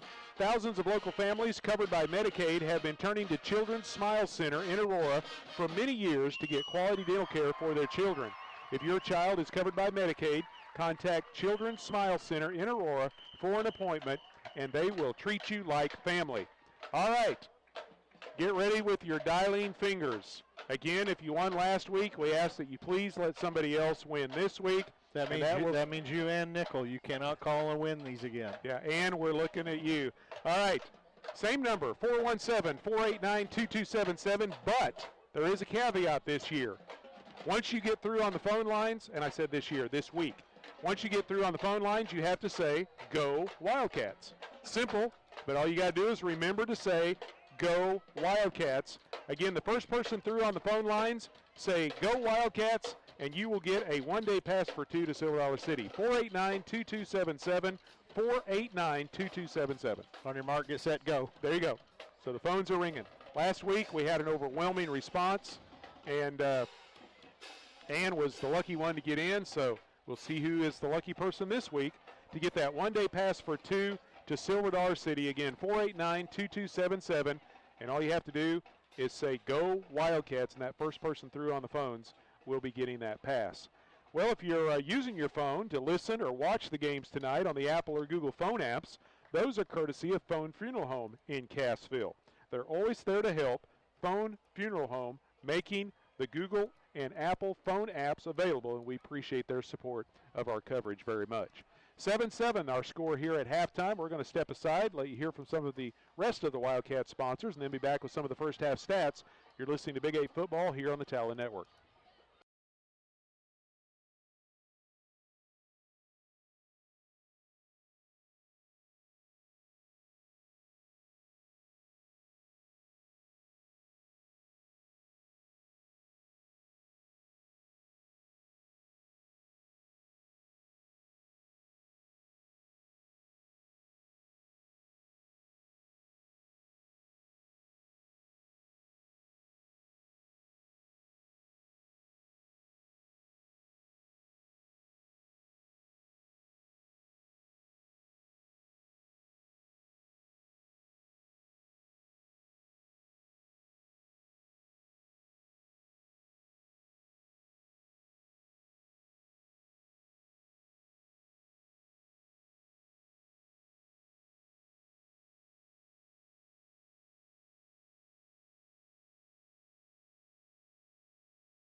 Back with you here at halftime in Cassville. The Wildcats and the East Newton Patriots tied at 7. Looking at some of the stats from the first two quarters, East Newton, 10 carries for 48 yards. They completed 8 of 11 passes for 96 yards for a total of 144 yards of offense. The Patriots picked up 5 first downs, did not turn it over. They were penalized 4 times for 30 yards and punted once for 39 yards. Cassville, 21 carries for 83 yards. They were 3 of 6 through the air for 17 yards and a touchdown, for a total of 100 yards of offense, 4 first downs, 1 turnover on an interception. They were penalized 4 times for 45 yards, and Cassville punted twice for a 34-yard average. Individual numbers, Caden Youngblood, only 4 yards on 3 carries rushing the football, but he threw for 96 and a touchdown. River Inlow had that big 35-yard carry on his first play of the night, but then he was held to 48 yards on 6 carries the rest of the first half. Virgil Rozier, though, 69 yards on 5 catches and a touchdown, the leading receiver for the Patriots. Cassville, led by their quarterback, Jaron Stearns, 47 yards on 8 carries. Mason Bryan had 16 yards, Tristan Thompson 12 yards, and Colton Roark 8 yards rushing. Carlos Barrientos had the 1 catch for 10 yards and a touchdown. Colton Roark held to just 2 catches and 7 yards in the first half. Yeah, not a lot of offensive numbers to talk about. The ball spreading around a little bit. But it's going to be interesting to see in this second half if the Wildcats can get going. They never really got in a rhythm, never got in a flow on offense, and that's really important. not only as players but as play callers, the coaching staff. It's hard to call an offense if there's no flow to anything, and there just really wasn't in the first half. Yeah, neither team is really. East Newton had that one lengthy drive, and that was the only time they were able to get any consistency, and they were helped out on a penalty by that one. So it'll be interesting to see what kind of adjustments are made at halftime. We kind of thought going after looking at the first 2 weeks, and that's why you can never assume anything from week to week. Both defenses have been giving up a lot of yardage and points in the first 2 weeks, but tonight the defenses are kind of dictating what's going on because the offenses are struggling. The offenses are struggling, and you know, you got I guess about 8 penalties between the two teams, and it's, you know, just kind of a strange, I don't know, sloppy, I guess you could call it, first half of football, and I think both sides would agree. Yeah, I think the coaching staffs are definitely going to be talking to some kids in the locker room at halftime. We still got about 3 minutes before we start the second half, or maybe 6 minutes. I didn't look.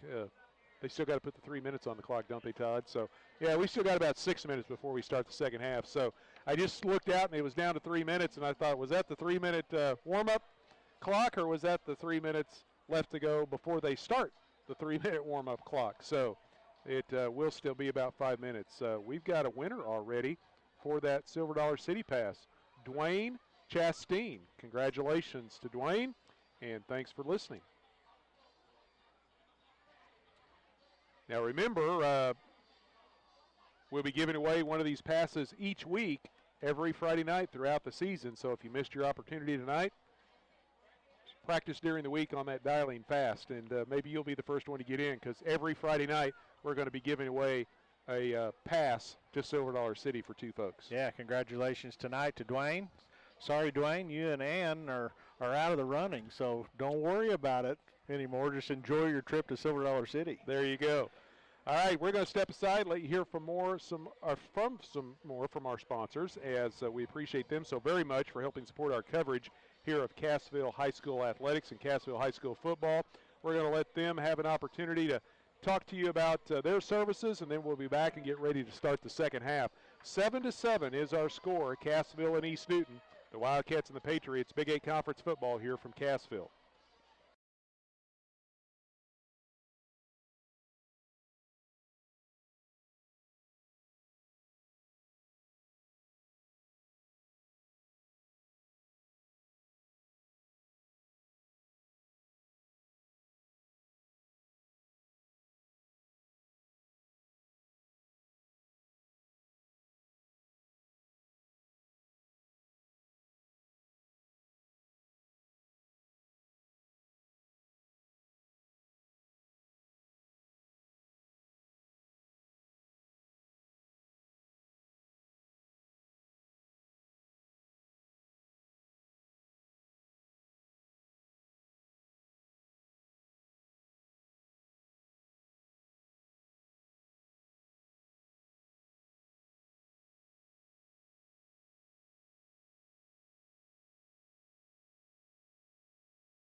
All right, here we go into the second half. Sammy Clapper along with Jeremy Marple, Todd Speakman running the camera for us on CassvilleWebTV.com. And just as I say that, they reset the clock to another 3 minutes. So, well, everything else has kind of been weird in the first 2 quarters tonight, so why can't we just continue that theme here this evening? As they were letting the clock expire, the 2 teams were gathering, getting ready to head out on the field, and then the officials said, oh, wait a minute. And so they sent everyone back to the sidelines. Well, coming up next for Cassville, they will head to Lamar to battle the Tigers next Friday night. up in Barton County, and then it's back to Cassville for a couple of home games. One to close out the month of September on the 26th against Harrisonville, and then to open up the month of October here at Wildcat Stadium, October the 3rd against Mount Vernon.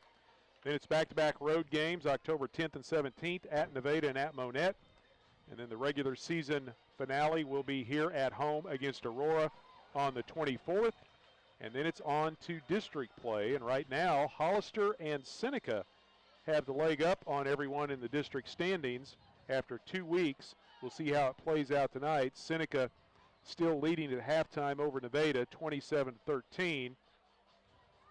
Hollister, and we won't worry about them too much until we get a little later into the season, once we get a little closer to district time. But where did that go? They are playing in conference tonight at home against Forsyth.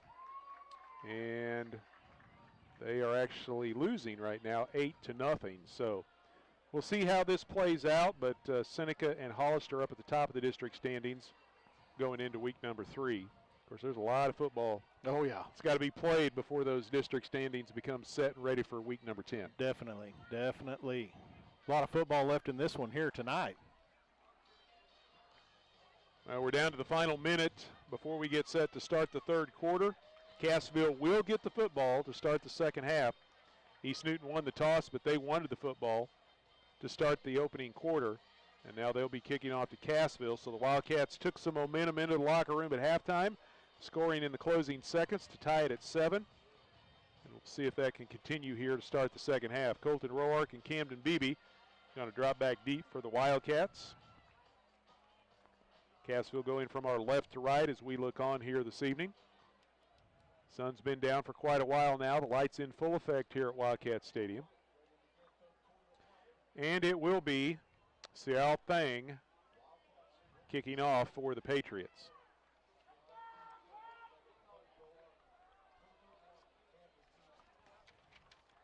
Beebe had a pretty nice return on one of his returns back in the first half. He's got a lot of speed back there. It doesn't take him long to get going 100 miles an hour. And he's 100 to nothing. When he gets a football, he's full speed till they stop him. So the whistle sounds, Thang approaches and boots it down the left hash, and Beebe's going to get an opportunity to return. He brings it out from his own 5. He has Roark out in front. He's across the 20, across the 25, across the 30, cuts backs and takes it out across the 35-yard line. Nice return. 30-yard return for Camden Beebe has Cassville with nice starting field position here in the second half. Yeah, just working his way up the Wildcat sideline, giving his offense good starting field position here. Looks like they're going to put it at the 36. First and 10 Wildcats. Patriots scored first. Cassville tied it at 7. Wildcats with the ball to start the second half. Now they've moved it to the 37. Hey, it keeps getting better. We'll take that.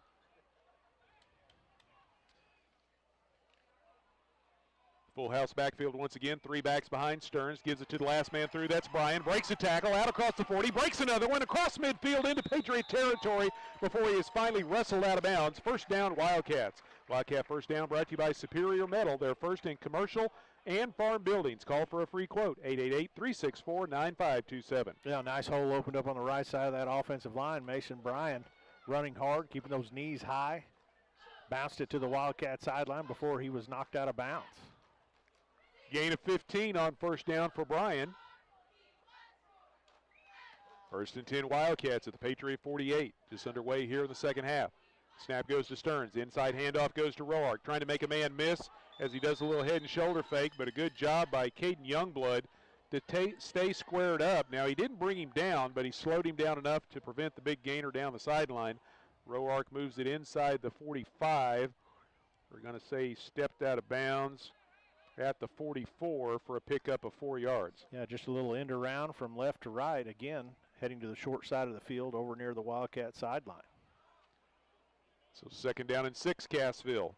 Bredesen splits out wide to the left. They keep the 3 running backs behind Stearns. Stearns is going to keep it himself this time behind Roark. He's got the first down inside the 30. Still on his feet, takes it down close to the 25-yard line. A nice play there by Stearns. Nice read on the option game, faking to the fullback and then heading right inside the right hip of the left tackle. Put his foot in the ground, down the field he went, tackled in the secondary. Good run there. Wildcat first down brought to you by Superior Metal. Find them online for examples of what they can custom build for you. SuperiorMetalSalesInc.com.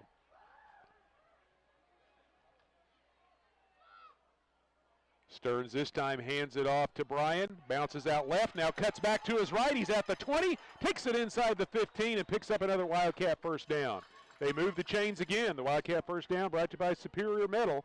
Find them on Facebook and YouTube and request a free quote. Now the Wildcats come out here in the third quarter, start the third quarter, getting chunk plays on the ground. And another nice run there by Mason Bryant.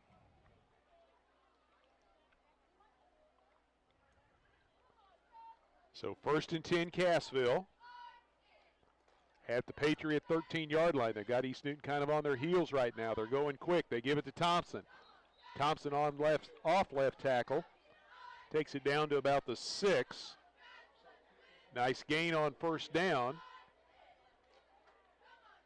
As it's going to bring up 2nd down and 2. Yeah, it's that success on first down. The Wildcats did not have it in the first half. So far early in this second half, they're having a lot of it. 2 minutes gone here in the third quarter. Cassville knocking on the door. 2nd and short from inside the 10. Bryan with the call, dives inside the 5-yard line, tripped up and falls forward down to about the 3. That should be good enough for a first down. It's going to be close. He was running pretty patient going off the right side there and just got upended. They are going to say 1st and goal Cassville. Again, the first down brought to you by Superior Metal. Find them online at SuperiorMetalSalesInc.com. First in custom ag building, Superior Metal Sales. So 1st and goal from the 3. Thompson leading the way with Bryan and Roark off of his left and right hip. They give the ball to Roark, tries to slide into the end zone, pushing forward, and touchdown Cassville. Little late signal there, but they signaled that Roark was able to punch it across, and the Wildcats have taken the lead. Yeah, that's exactly what the Wildcats needed to do to start this third quarter. They took the football, ran it right down the football field, ultimately in a full house backfield. Colton Roark following his blockers, powering his way across for the final 3 yards.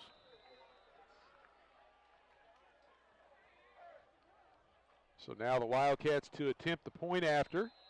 The kick this time is Preston Driscoll out of the hold of Andon Gautney, and it is good. The Wildcat touchdown brought to you by Willis Insurance. If you're at the lake, stop by and see the folks at Willis Insurance in Shell Knob in the Bridgeway Plaza. In Cassville, they're located right there on the square. Stop by and get a quote today. Willis Insurance, your trusted choice insurance agent. And the Wildcat Extra Point brought to you by Berry Electric Cooperative. Internet speed in Berry County is spelled go back. Took them only 3 minutes to take the lead, 14-7 Cassville. 7 plays, 63 yards, the final 3 on the ground by Colton Roark. Yeah, they just they lined up, looked like a different team than they did in the first half. They fired off the football. They cleared lanes.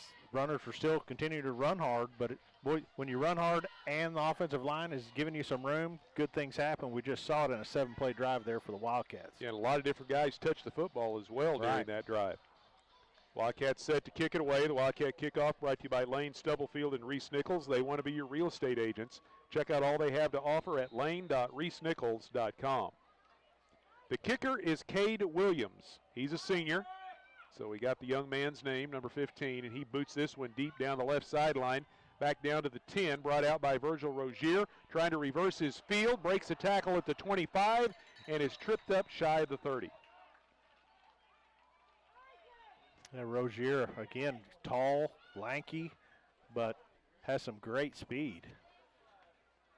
Eventually brought down at the end of the play there by Vincent Arguelles. Say went down at the Patriot 28-yard line. That's where East Newton will start this drive with 9:03 left to go in the third quarter. Cassville leading for the first time tonight, 14-7 over the Patriots. East Newton with their first possession of the second half.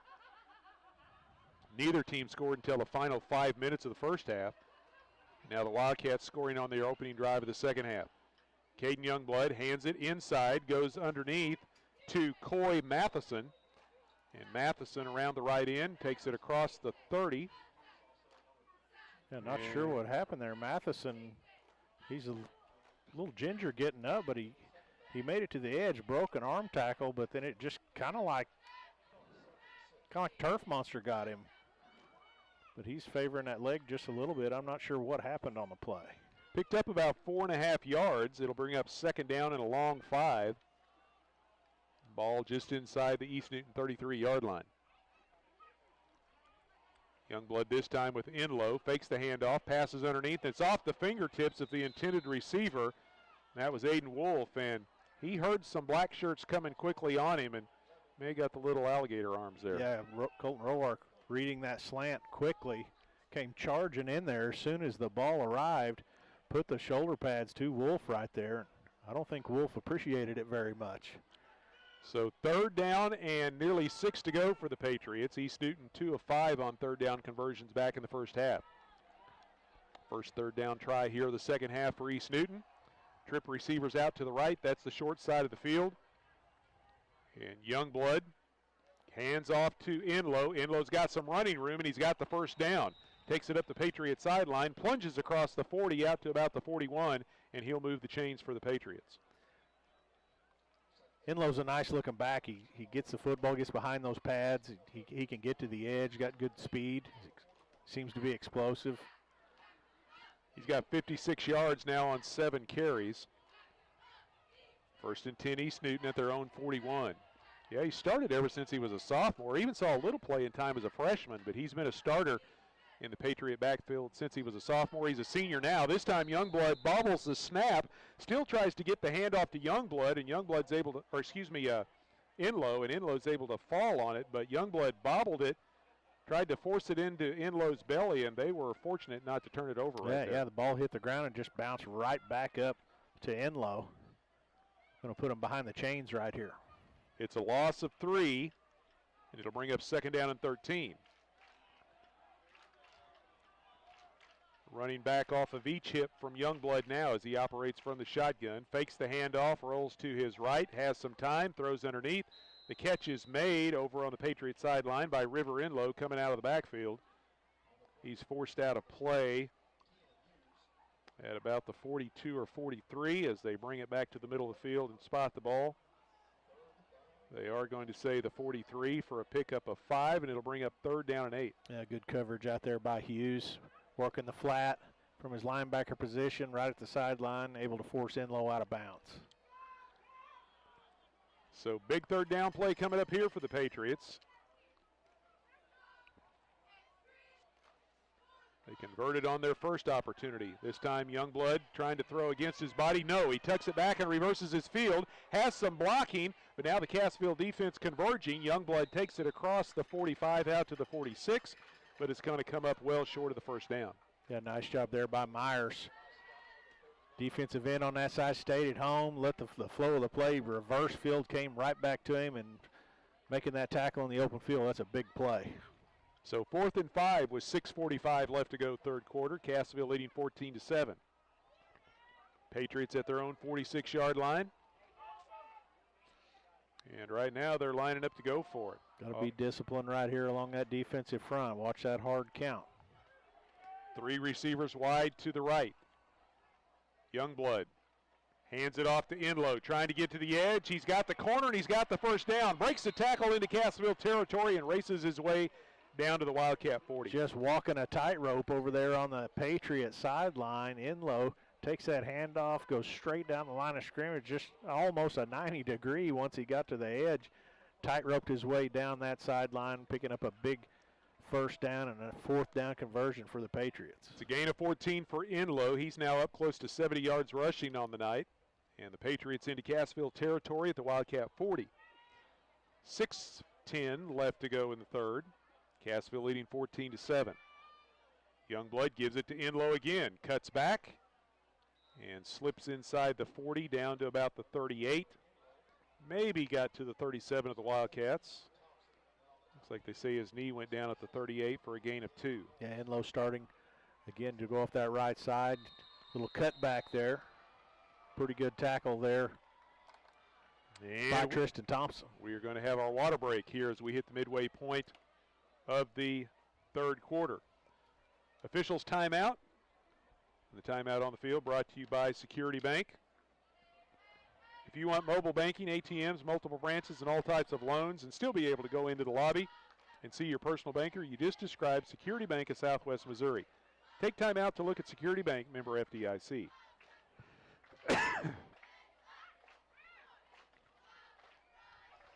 Patriots started back at their own 28. They've had the ball for about 3 minutes, and they've moved to the Cassville 38. Facing 2nd down and 8 after the water break timeout. We're still hovering around 80 degrees, even though the sun's been down for about 35 to 45 minutes, but the wind has quit blowing, which has allowed it to become a little humid and sticky here tonight. Had a nice breeze before the sun went down, but that has gone away. So back to action. 2nd down and long for the Patriots. They'll bring 3 receivers left, 2 split out wide to the right. And they bring Enlow in motion, and guess what? We've got movement. And that was on the receiver on the far side. He moved before the ball got snapped. That's 3 times tonight as they try to bring somebody in motion that's happened. They might want to put that one in the back pocket for tonight anyway. Penalty against the Patriots brought to you by the Rib Steakhouse. They're the area's go-to for the best steaks, barbecue, fish, chicken, and more. They're open Wednesday through Saturday, 3 to 9. Specials every night at the Rib. That's 6 penalties now against the Patriots this evening for a total of 35 yards. So 2nd and 13 now. Man comes in motion. Snap goes to Youngblood. Here comes the pressure. Bryan all over him. He gets away from him. Now he's scrambling. He's inside the 40. Picks up some yardage to the 35. Keeps his feet. Takes it down to the 32-yard line and nearly picked up a 1st down. Yeah, pretty elusive right there.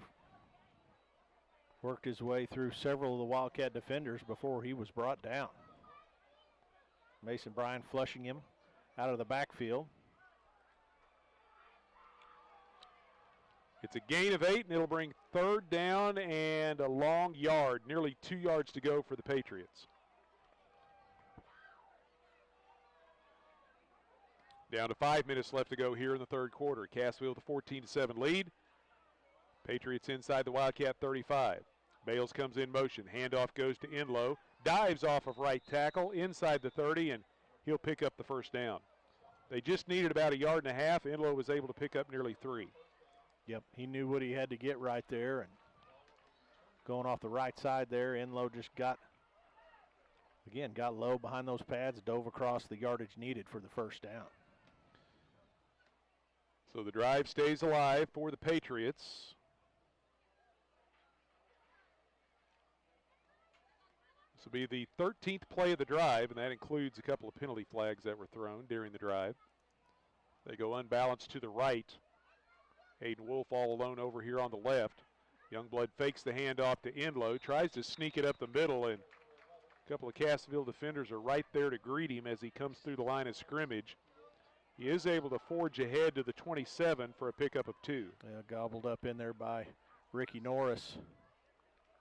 Those long arms around him, was able to bring him down.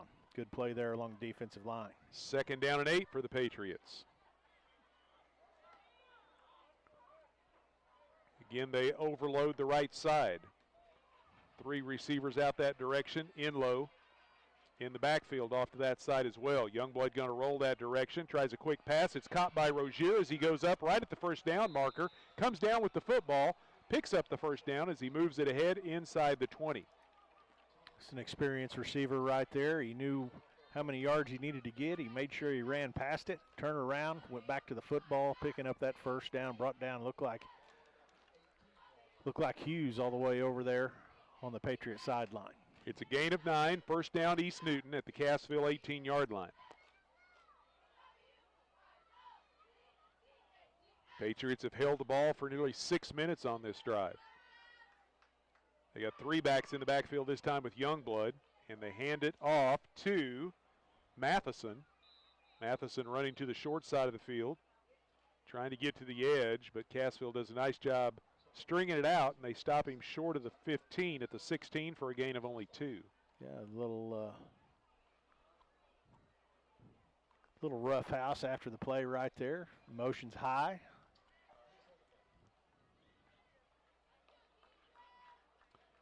So 2nd down and 8 now facing the Patriots. They fill up the Patriot backfield again with 3 running backs alongside Caden Youngblood. And the handoff fake to one of those. Youngblood tries to move it up the middle. Faked the handoff to Colton Noon and then tried to run the ball, but Cassville's been doing a good job keeping an eye on him when he tries that. He is able to get to the 15, but picks up only a yard. Yeah, good tackle there. Easton Hughes coming in, getting him about thigh high and bringing him down. So another 3rd down situation. 3rd down and nearly 7 to go for the Patriots at the Cassville 15. Down to 2 minutes left to play here in the 3rd quarter. Cassville leading 14-7. Caden Youngblood checks the defense, brings Bales in motion. And the snap. Youngblood looking down the middle, nobody open, dumps it off to Bales, and Bales is hit, breaks 1 tackle, and then fights inside the 15, but is stopped short of the 10. He'll come up short of the 1st down marker, but it'll bring up 4th down and about a yard and a half to go. Yeah, Wildcat defenders flying to the football. They're just flying right by the football. Had 2 Wildcat defenders over there to bring him down for a short gain, and he just kind of sidestepped them as they flew by. Picked up some more positive yardage. This is a big 4th down right here. The ball just inside the 11. 4th down and less than 2, just about a yard and a half to go. 1:20 and counting left to go here in the 3rd quarter. Cassville up by 7. Youngblood gives it to Enlow, starts up the middle, takes it around the right end, and picks up the 1st down. He's tripped up down around the 5-yard line, but it'll be 1st and goal, East Newton. Enlow looked to be bottled up initially, then a little sidestep to his right, and down the field he went, picking up that 1st down. They put it right at the 5-yard line, 1st and goal Patriots. Enlow now unofficially 78 yards on 12 carries.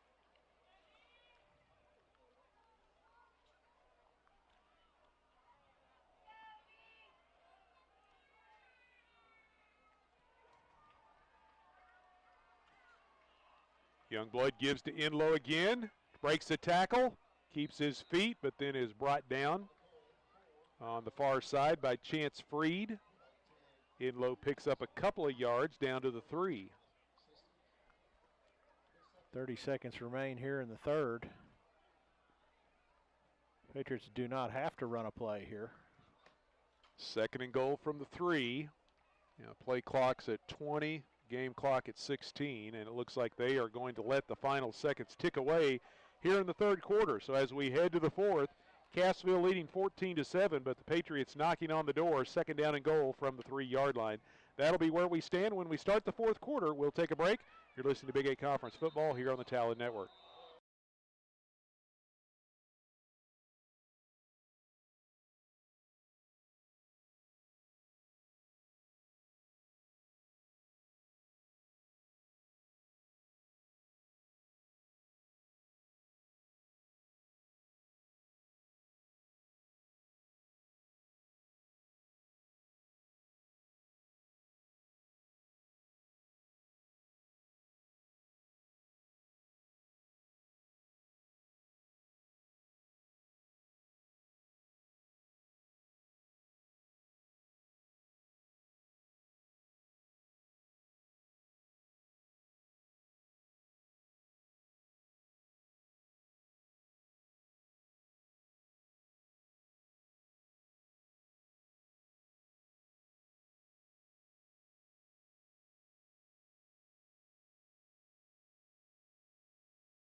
The score of any athletic event is generally forgotten over time, but the actions of players, coaches, and spectators leave lasting impressions. The next time you attend a high school game, think of how history will remember you. Choose good sportsmanship and help rekindle the spirit of citizenship.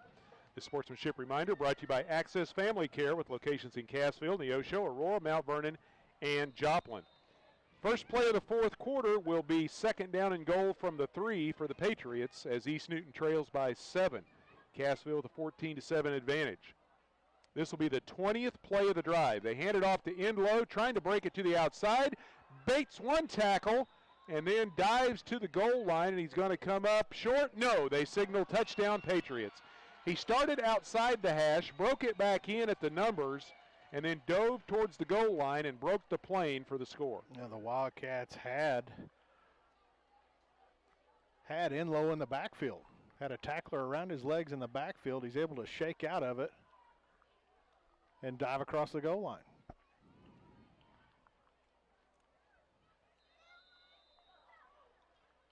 So the Patriots now to attempt the extra point to try to tie the score again. We were tied at 7 at halftime. Caden Youngblood. And now we have a youngster that has gotten loose under the goalpost. Little Wildcat running around in the end zone. He's having a good time down there. So the officials have got everything straightened out back there at the end line, and now Youngblood to try to tie us at 14. Out of the hold of Rozier, snap back, ball down, the kick is up, and the officials look at each other, but now they signal it is good. So with 11:50 left to go in the football game, we're tied again, this time at 14. Well, a 20-play, 72-yard drive. Mace Bredesen nearly got to that kick. He came around that edge like a bullet and nearly got a hand on it. Nonetheless, tied up here in the fourth quarter. And the crazier part about that drive, it took over 9 minutes off the clock. Cassville scored in 3 minutes to take the lead. The Patriots had the ball the rest of the third quarter. That sounds kind of like last week. Yeah, hopefully that trend does not continue here in the final 12 minutes. Exactly. Tonight's fourth quarter brought to you by First State Bank in Cassville. Over 26 years ago, First State Bank came to Main Street in Cassville to help their friends and neighbors reach their financial goals. Roark and Beebe drop back at their own 10, awaiting the kick. And once again, it will be Ciel Thang kicking away for East Newton.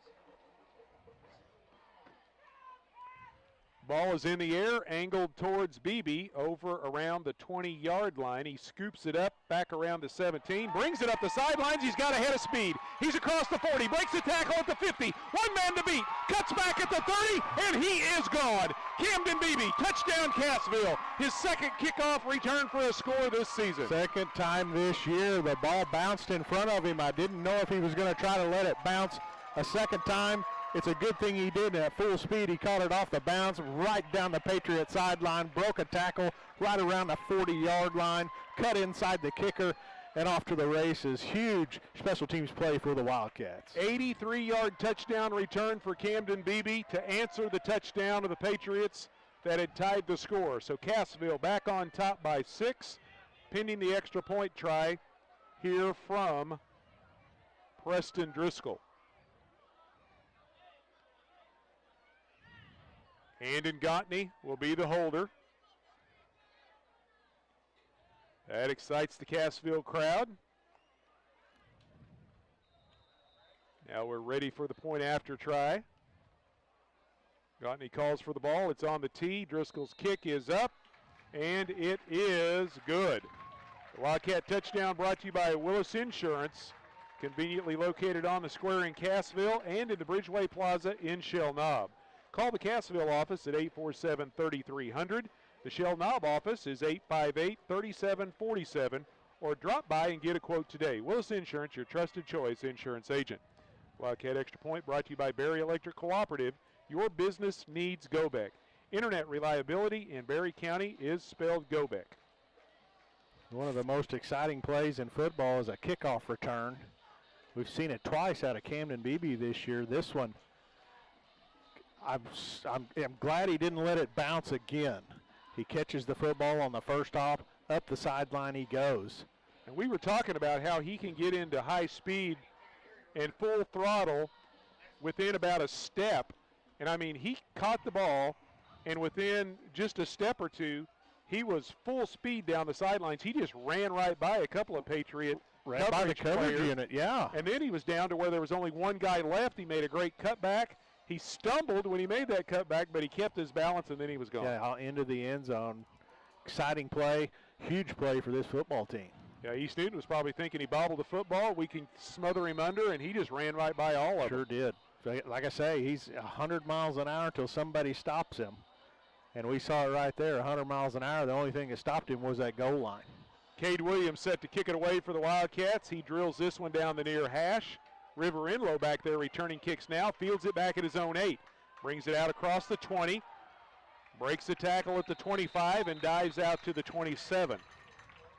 Wildcat kickoff brought to you by Lane Stubblefield and Reese Nichols. They want to be your real estate agents.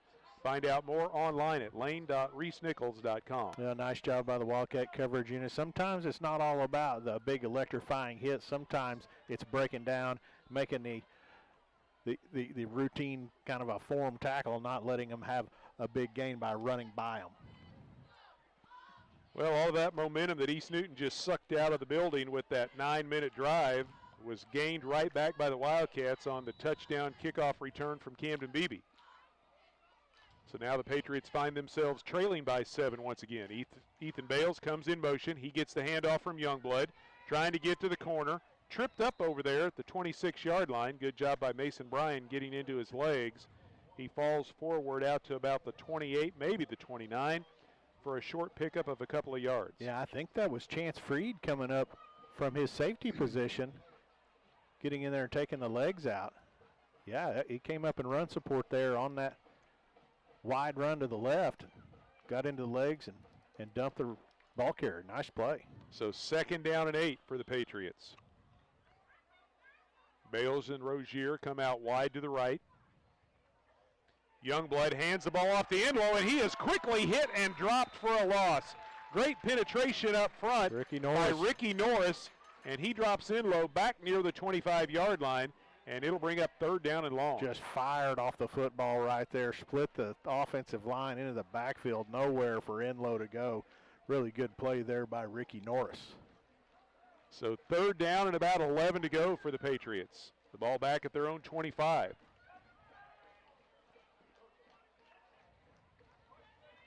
Big play right here for the Cassville defense. The Patriots go back with 3 backs back there in the backfield with Caden Youngblood. He's looking to throw, though. He's got Rozier into double coverage, and he overthrows the intended receiver, and it'll bring up 4th down. Nice job right there, Mace Bredesen. Right in the hip pocket of the wide receiver, stride for stride down that Patriot sideline. Great positioning right there by the young corner. So the Patriots with their first 3 and out of the night. And it comes at a big spot right here with Cassville seizing the momentum on the kickoff return and now looking to get the ball back. Yeah, this defense would like a breather. 9-minute drive previously and a kick return, and they're right back on the field. Good job, 3 and out here. They only drop 1. That's Mason Bryan. They come with some pressure, and they nearly got the kick, but Youngblood was somehow able to get the kick away between a couple of Cassville pursuers, and Mason Bryan calls for the fair catch back at his own 40-yard line. Colton Roark and Zach Myers were right there. I don't know how he got that punt away. They may have gotten there so quick they went by his foot, allowing him to get the punt away. They were coming off that edge, and both of them right there. I can't believe that neither one of them got a hand on it. They were right on top of that punter. The forced punt by the Patriots brought to you by Four State Dental Care. They've been building beautiful smiles in Southwest Missouri with 3 locations to best serve you. They have in-house insurance and benefit plans that ensure your smile will be beautiful at an affordable price. Four State Dental Care in Southwest Missouri. Cassville on 1st down, gives the ball to Bryan. Here he comes around the left end. He's got the 1st down across midfield into Patriot territory. Wildcat 1st down brought to you by Superior Metal. They're first in commercial and farm buildings. Call for a free quote at 888-364-9527. Yeah, nice run right there by Mason Bryant. A little toss sweep to the short side of field, heading towards that Wildcat sideline. Good blocking out on the edge, allowing Bryant to make his moves off of those blocks. Picked up a big first down. It's a gain of 12 into Patriot territory at the East Newton 48. Down to 9.5 left to go. Cassville leading 21-14. The Wildcats moving the football. Full house backfield again. Out of the wishbone. They hand to the last man through. That's Roark, and Roark gets a good surge behind a couple of lead blockers and takes it down to the 42, picks up 6 yards. Roark taking that off the left side. We got an injured Patriot right there. He was in on the tackle. Roark powering his way ahead. It looks like it's Colton Noon, one of the linebackers, and holding that lower back a little bit. He may have got torqued around a little bit or bent over backwards a tad, but he's trying to stretch it out right now. He's walking around, but he's not very comfortable. So with 9:13 left to play, since they had to stop things, they are going to have to make the replacement. Patriots are thinking it's the water stoppage, and the officials are saying no, it's not. That's an injured player stoppage. But yeah, all the Patriots were headed to the sidelines. They were going to take their water break. And it's like they're saying no, not yet. I think he's got to come out for a play, doesn't he? Since they had to stop the game for him, he should have. He's staying on the field. No, now he's going on. There he goes. That tough kid. He didn't want to come off the field. So come back next play. There you go. 2nd down and 4 for Cassville at the Patriot 42-yard line. Stearns keeps it himself. Has the first down as he takes it inside the 40 down to about the 37. Wildcat first down, once again brought to you by Superior Metal. Their first in color selection. See their gallery online at superiormetalsalesinc.com. You know, Stearns has done a pretty nice job running the football here tonight as well, Sam. He's making a nice read and following that fullback through that hole. And I don't know what he's got yet, but 73. I was going to say somewhere around 60 yards, but he's a little further than that. So he's done a nice job tonight. 73 yards unofficially on 10 carries. 1st and 10 Cassville. Roark gets tripped up as the big nose tackle for the Patriots got into the backfield and caused some havoc there. And Roark, trying to go around him, stumbled, but he's still able to pick up positive yardage down to the 34 for a gain of 3. There's pretty good balance right there to take that handoff and take a shot right in the thigh as soon as you get the ball and be able to stay on your feet and fall forward. So 2nd down and 7 for Cassville as they're moving the football inside the Patriot 35. We're down to 8 minutes left to play in the ball game. Wildcats lead by 7. Stearns this time fakes the handoff, going to run it himself. Around the right end he goes, but he has dropped shy of the 30-yard line. It's going to be a short gain, and it'll bring up 3rd down.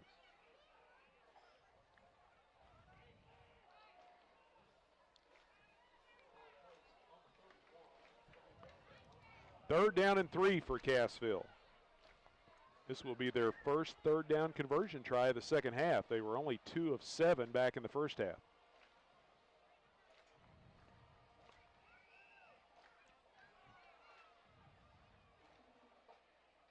Jaden Castleberry comes split out wide to the left.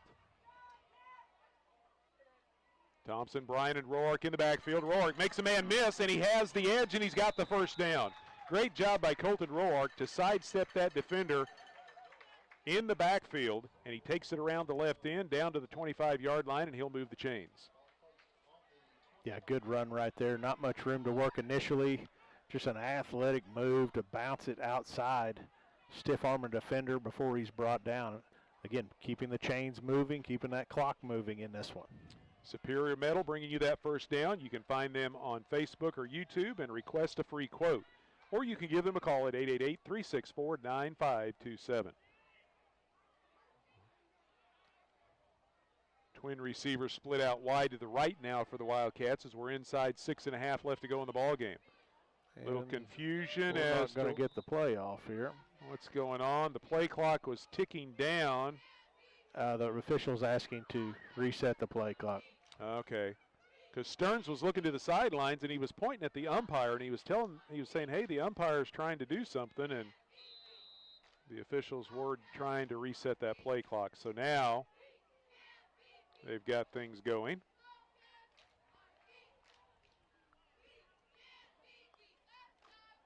Ten seconds on the play clock. Cassville breaks the huddle up to the line.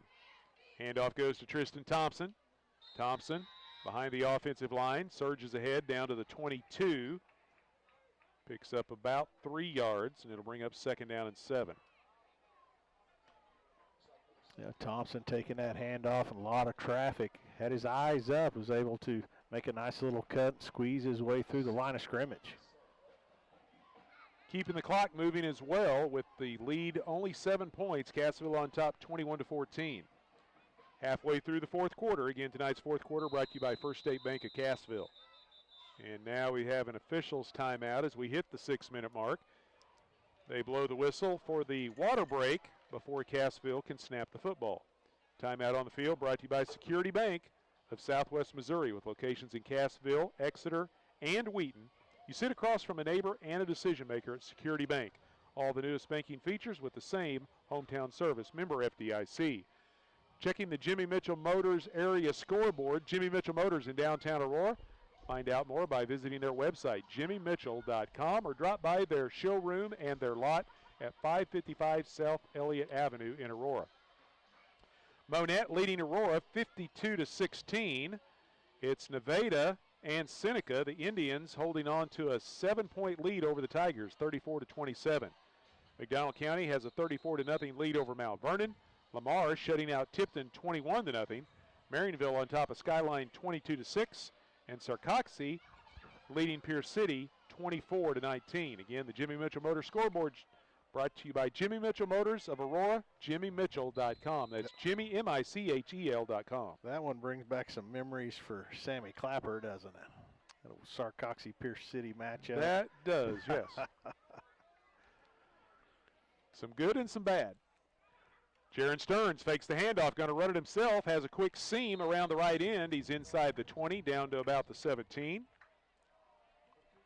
It's a gain of nearly 5 yards, and it'll bring up 3rd and short. 3rd down and about a yard to go for the Wildcats. Another nice run there by Stearns, faking to Thompson going through there. He got dumped real quick, hit low. Stearns keeps it around that right side. 3rd down. 5:20 and counting left to go in the football game. Cassville leading by 7. Big 3rd down right here to try to keep the drive alive. Take some more time off the clock. 3rd and 2. Colton Roar gets the 1st down as he dives inside the 15 down to the 14. Great job of lead blocking by Bryan and Thompson. And the Wildcats will move the chains again. The Wildcat 1st down brought to you by Superior Metal. They're first in color selection. They're also first in all your farm building needs. Find out more at SuperiorMetalSalesInc.com. Yeah, Rourke takes the handoff there, kind of a little hesitation move before he decides, hey, I got to go. Got behind those offensive linemen and powered their way for that 1st down. Again, moving the chains, keeping that clock running under 5 minutes now. Yeah, Patriots had it for 9 minutes in the 3rd quarter. Well, Cassville has held on to it for 5 minutes on this drive alone. They lead by 7. And if you're able to do this when you have the lead, that's what you want. Hard snap count by Stearns. A couple of defensive linemen for the Patriots jumped. Offsides against East Newton. Penalty drawn against the Patriots is brought to you by the Rib Steakhouse. They're open Wednesday through Saturday, 3 to 9, with specials every night at the Rib. 7 penalty flags tonight against East Newton for a total of 40 yards. And that will move the ball down to the 9-yard line. 1st and 5. They keep the 3 backs in the backfield. This time they fake the handoff. Stearns around the right end. Had a hole for a moment, but then Rozier and also Lachlan Letterman get to him and drop him at the 5 after a pickup of 4, and it's 2nd down and 1. Well, from our vantage point, we had a good look at that. Going off that right side, big hole opened up. Looked like Stearns was headed to the end zone and was tackled at the last second there. Patriots had their linebackers doing the job, sliding down the line of scrimmage, and they got to him before he could break it into the open. So 2nd down and 1. Mason Bryan gets the call. He dives inside the 5. We've got a bad angle. Appears he's got the first down, but we'll wait and see where they spot the football. And they are going to say he came up just short, 3rd down.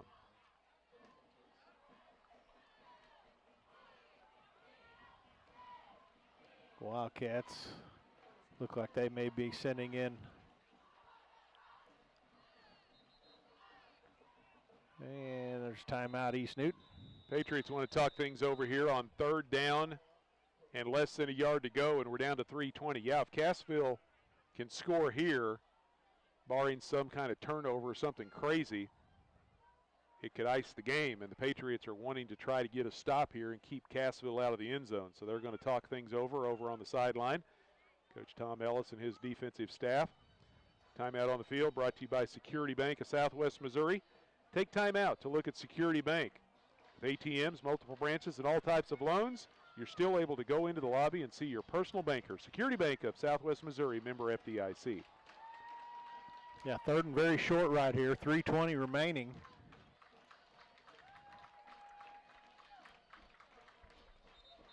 And Patriots have had a hard time keeping the Wildcat offense off the field here in this 4th quarter, I should say. They had the ball most of the 3rd quarter, but the Wildcats scored very quickly. This will be the 13th play of the drive coming up out of the timeout. And Cassville has held the ball for nearly 7 minutes. That's crazy. East Newton had it for 9 minutes, and now Cassville's had it for 7. Right. The possessions have been extremely limited here in the second half. Back to Thompson, Bryan, and Roark in the backfield. We got a flag at the snap of the football.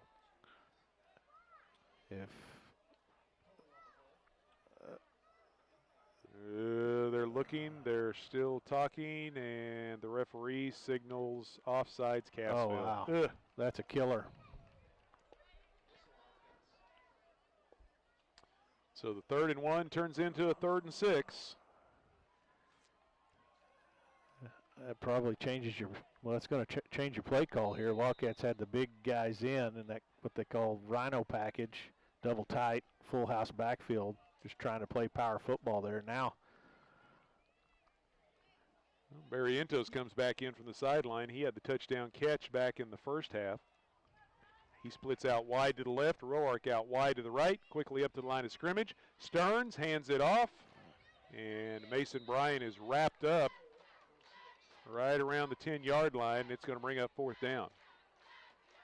Here's an opportunity right here to make this a 2-score ball game. Wildcats running the field goal unit on the field. The ball is spotted just inside the 10 at the 9. Preston Driscoll. The big tee kick. is put down at the 16. So a 26-yard field goal attempt from Preston Driscoll. Snap back, ball down. The kick, it's got the distance, and it has got the accuracy as he splits the uprights, and Cassville leads it 24-14. Yeah, great job. I don't know if he realized what kind of pressure kick that was, but they didn't waste any time. He put the ball down, and he drilled it right through the uprights. Nice job. Only a sophomore, but the 26-yard field goal adds to the Cassville lead. The Wildcat field goal is brought to you by Berry Electric Cooperative. If you're suffering from buffering, call GoBack. Berry Electric Cooperative. Internet speed in Berry County is spelled GoBack.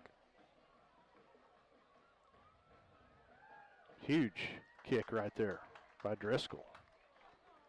All right, 1, 2, 3, 4, 5, 6, 7, 8, 9, 10, 11, 12, 13, 14, 15 plays, 60 yards,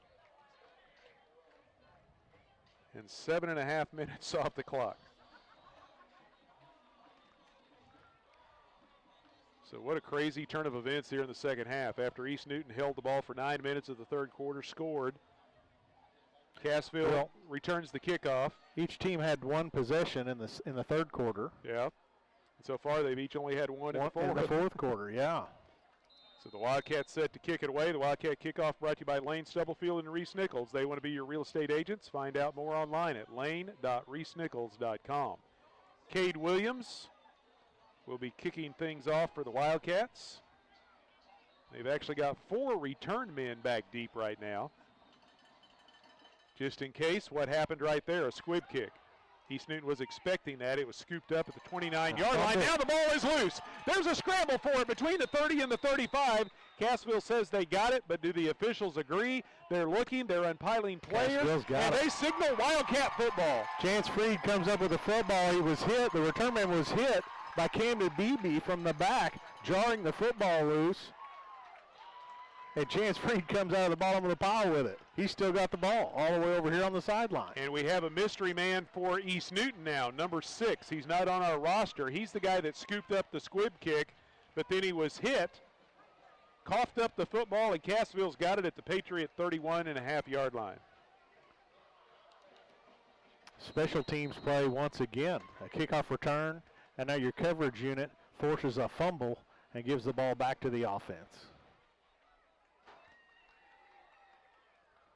So Cassville with 2.5 left to go, running the football. Mason Bryan, wrapped up by a couple of Patriot defenders, pushes ahead to the 29, picks up 2 yards.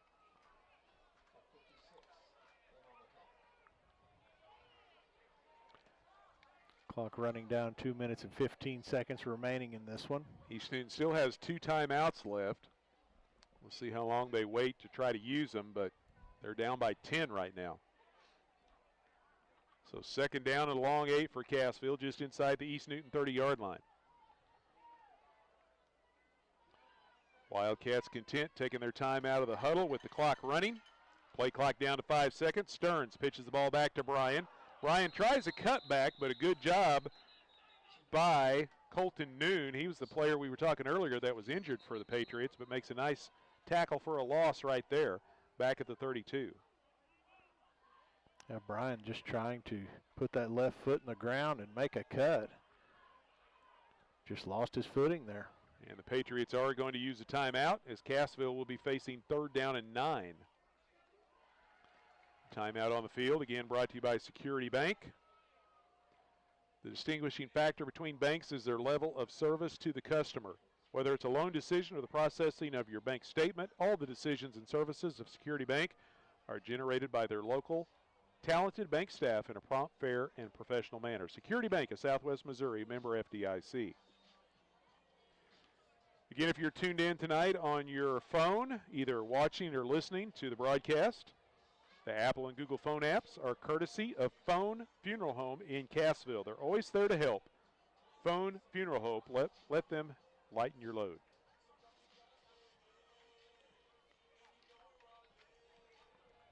Well, 147, the clock was reset back to 147. It had run down to 139. They've reset it. 3rd down and 11 from the Patriot 32. Stearns is going to run the football. Has a couple of blockers. He's got open field. He's at the 20, at the 15, slips at the 10 and is brought down. Otherwise, it was going to be a touchdown. He tried a cutback as one of the Patriot defenders got over in front of him, and that was River Enlow that turned him back in towards the middle of the field. And when he made that cutback, he slipped and fell. But a big first down for the Wildcats. Yeah, another nice run by the Wildcat quarterback, Stearns.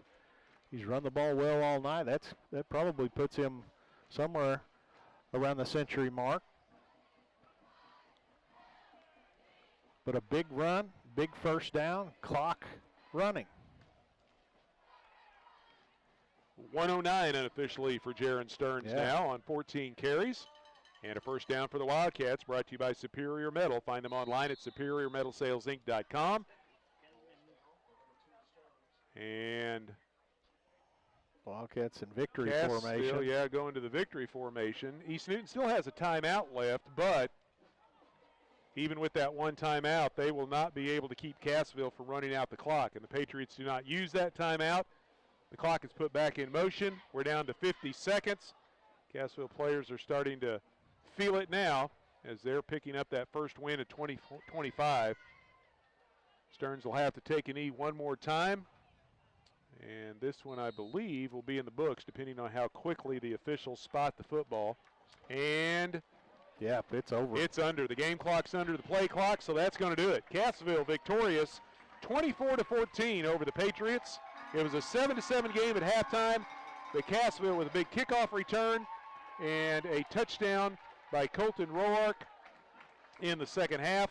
And then the field goal from Preston Driscoll accounts for the scoring in the third and fourth quarters. And the Wildcats get that first win of 2025. They needed it. They needed the win. They came out, defended their home field tonight. They avenged a couple of losses to the Patriots from last year. But they needed this victory, and they needed to play better defensively than they had the first 2 weeks. They still have things to work on that side of the football. You know, I'm sure the coaching staff's not pleased with 100% of the tackling out there, as we see a lot of missed tackles.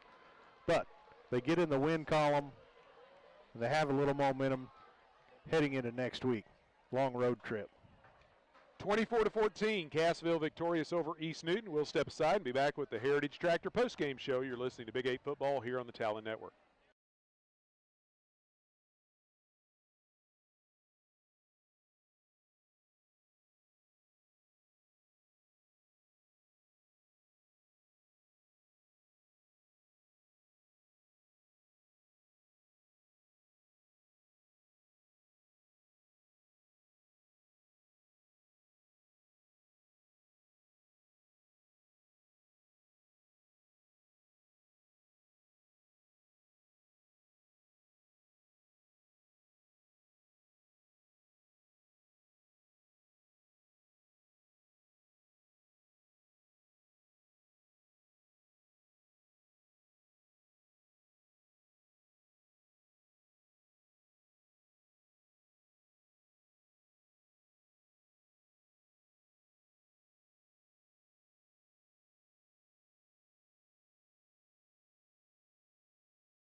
Role models are more important than ever in today's society. You can serve as a role model for others the next time you display good sportsmanship at a high school athletic event. Good sports are winners and are also vital to preserving our fine sports traditions. So the next time you attend a sporting event, remember to be a good sport and help rekindle the spirit of citizenship.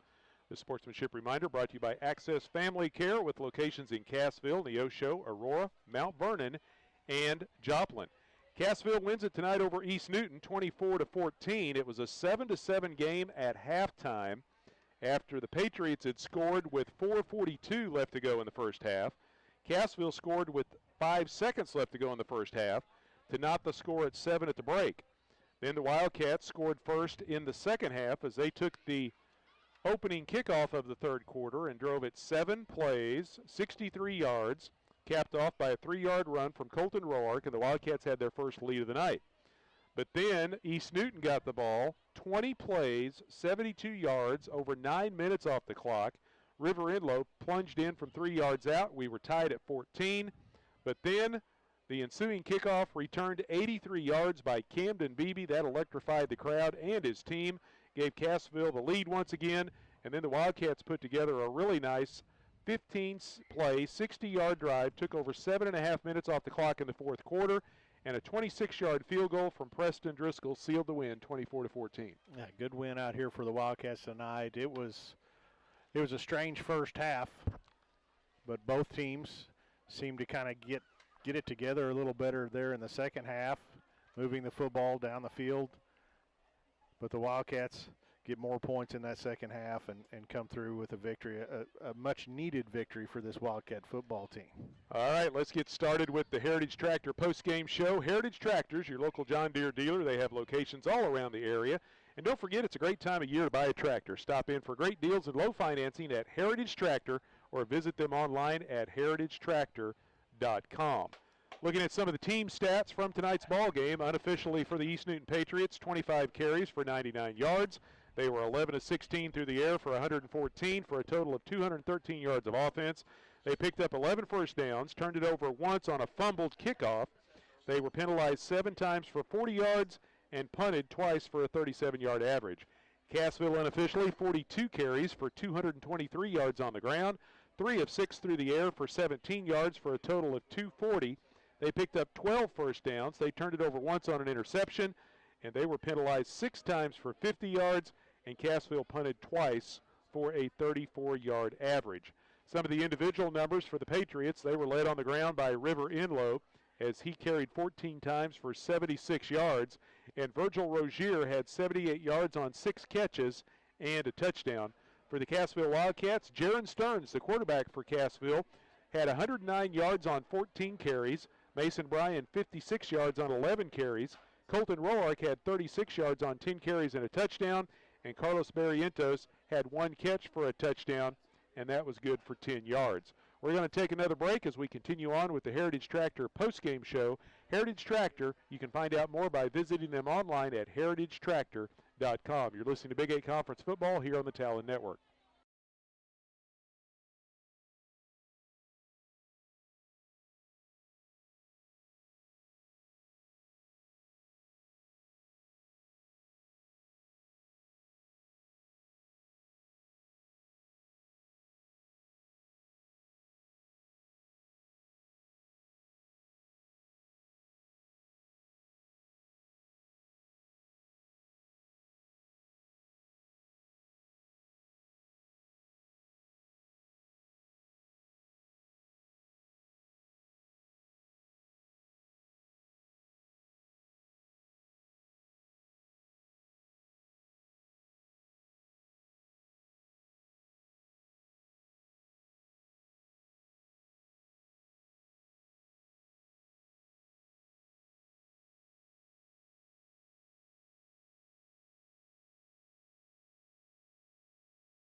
Back with you in Cassville. It is now time for the post-game interview with Coach Clay Weldy. That interview is brought to you, as always, by the Law Office of John A. Leewright. They proudly support the Wildcats, and they want you to remember, if you don't talk, you may walk, and to call 417-847-2177. That's 847-2177. Coach, congratulations. A nice victory here tonight in front of the home crowd, and get one back at the Patriots, who you and I talked about in the postgame were kind of the thorn in the side of Cassville last year, but you pick up a nice come-from-behind win here tonight. Yeah, thanks, Sammy.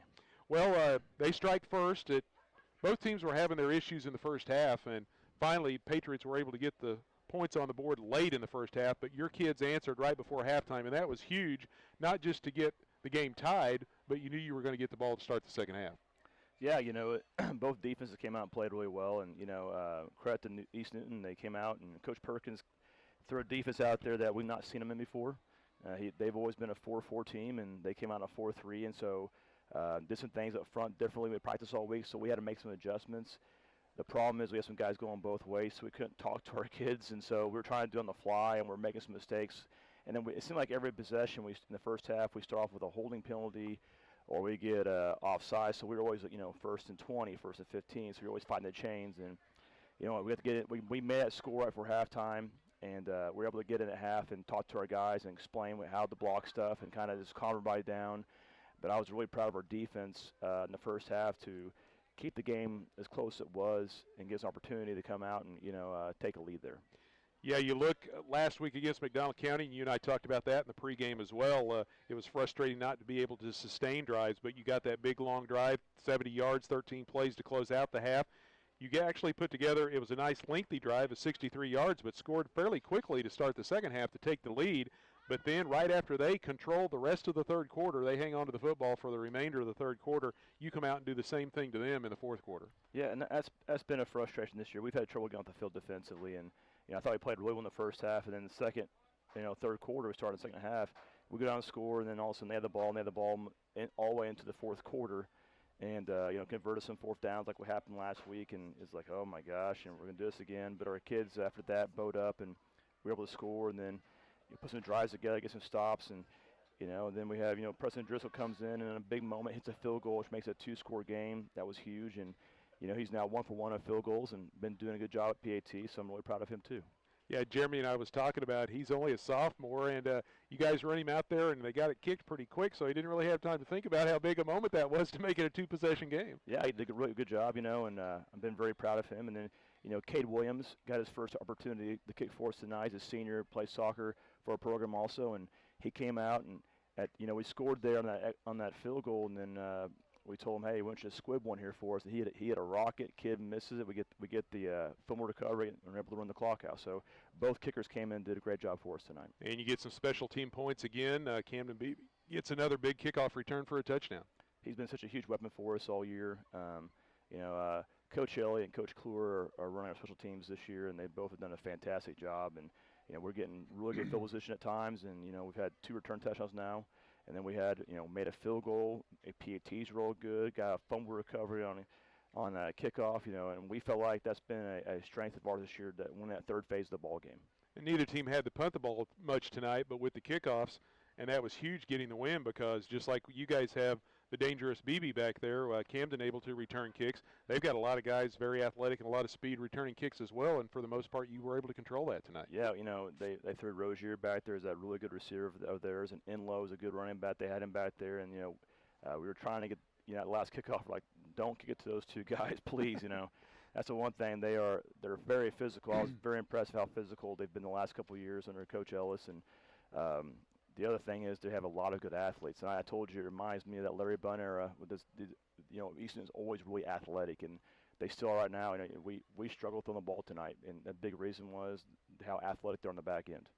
Well, you had the 2 ball control drives of the 15 and 13 plays that combined took over 11 minutes off the clock, and a lot of that was done by your ground game, and you ran for over 200 yards tonight, led by your quarterback, Jaron Stearns. He did a really nice job running the offense, ball faking and running after the ball faking, and then he did a good job getting the ball to a lot of different guys.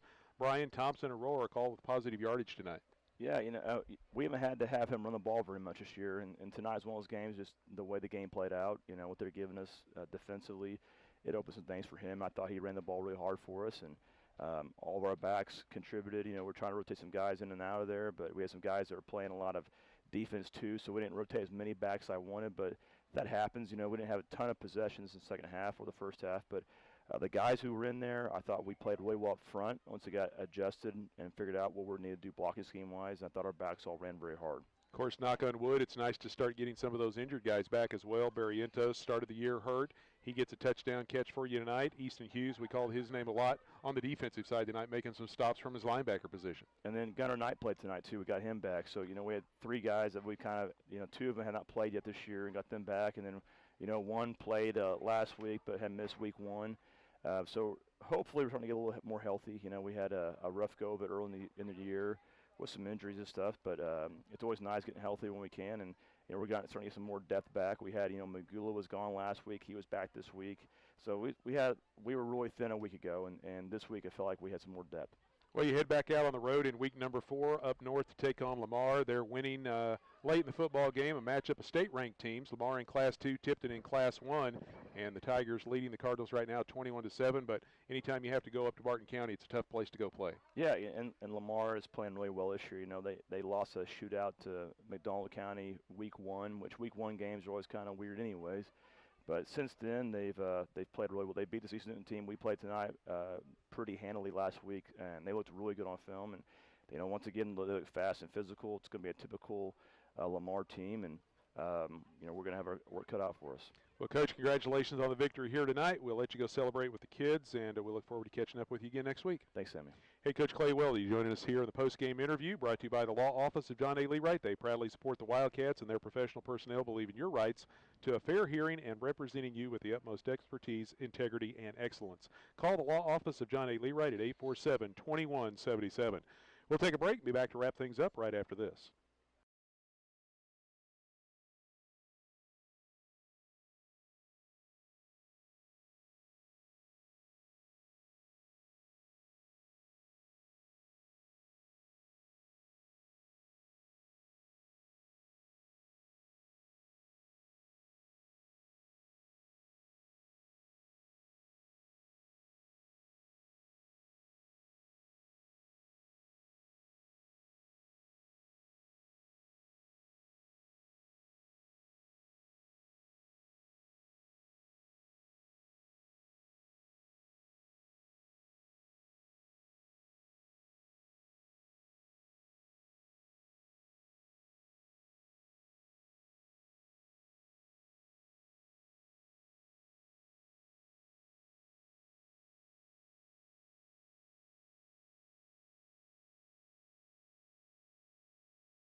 Back with you here on the Heritage Tractor postgame show. Heritage Tractors, your local John Deere dealer. They have various locations all around the area, and it's a great time of year to buy a tractor. Stop in for great deals and low financing. Find out more online at heritagetractor.com. All right, our postgame awards. Hard hit of the night is brought to you by Berry County Ready Mix. For any and all of your stone or ready mix aggregate needs, stop by Berry County Ready Mix at any of their convenient locations. They've got locations in Shell Knob, Cassville, and Eagle Rock. You can phone the Cassville office for a free estimate at 847-3200. That's 847-3200. Our hard hit of the night goes to Mason Bryan. He got that stick in the first half, and that ended up standing the test of time throughout the night. We actually made the comment when it happened. You could even hear it from up here in the press box. So Mason Bryan, our hard hit of the night. Yeah, he got it. I mean, that's the one that stood out, but there's a lot of stuff going on between those tackles. It was physical out there tonight. It definitely was very physical, and especially when you got into the second half, some of those long, sustained drives, there was a lot of popping going on out there between the Patriots and the Wildcats. Again, Mason Bryan, our hard hit of the night, brought to you by Berry County Ready Mix, with locations in Cassville, Eagle Rock, and Shell Knob. Call their Cassville office for a free estimate today at 847-3200. Our Wildcat Player of the Game is brought to you by Fast Trip. Whether you're looking for fuel, grocery items, fountain drinks, snacks, ice cream, they've got it all and at the very best prices. Fast Trip, 104 South Main in Cassville, locally owned by Mike and Anita Carr. Our player of the game is the Cassville Wildcat quarterback, Jaron Stearns. He runs unofficially for 109 yards on the night, and he also throws a touchdown pass. Yeah, and he did a nice job running the offense tonight, certainly in the second half. The drive to go down and get in the end zone before halftime in the second half, he did a really nice job running the offense and did a good job tonight. Again, our player of the game brought to you by Fast Trip, 104 South Main in Cassville. Great prices and friendly service is what you'll find at Fast Trip. Stop by today, locally owned by Mike and Anita Carr. All right, checking out the Jimmy Mitchell Motors area scoreboard. Everything has gone final with the exception of the Marionville Skyline game, and we'll see if we can get a final on that before we jump off the air. Jimmy Mitchell Motors in downtown Aurora, 555 South Elliott Avenue. Find out more by visiting their website. Check out their new and used inventory of automobiles at jimmymitchell.com. That's Jimmy, MICHEL.com. Monette goes to Aurora and knocks off the Hound Dogs 60-16. The big battle in Seneca between the state-ranked teams goes to the Indians. For the second year in a row, they upset Nevada's Apple Cart. Seneca over Nevada in a high-scoring game, 54-33. McDonald County improves to 3-0 as they knock off Mount Vernon 48-7.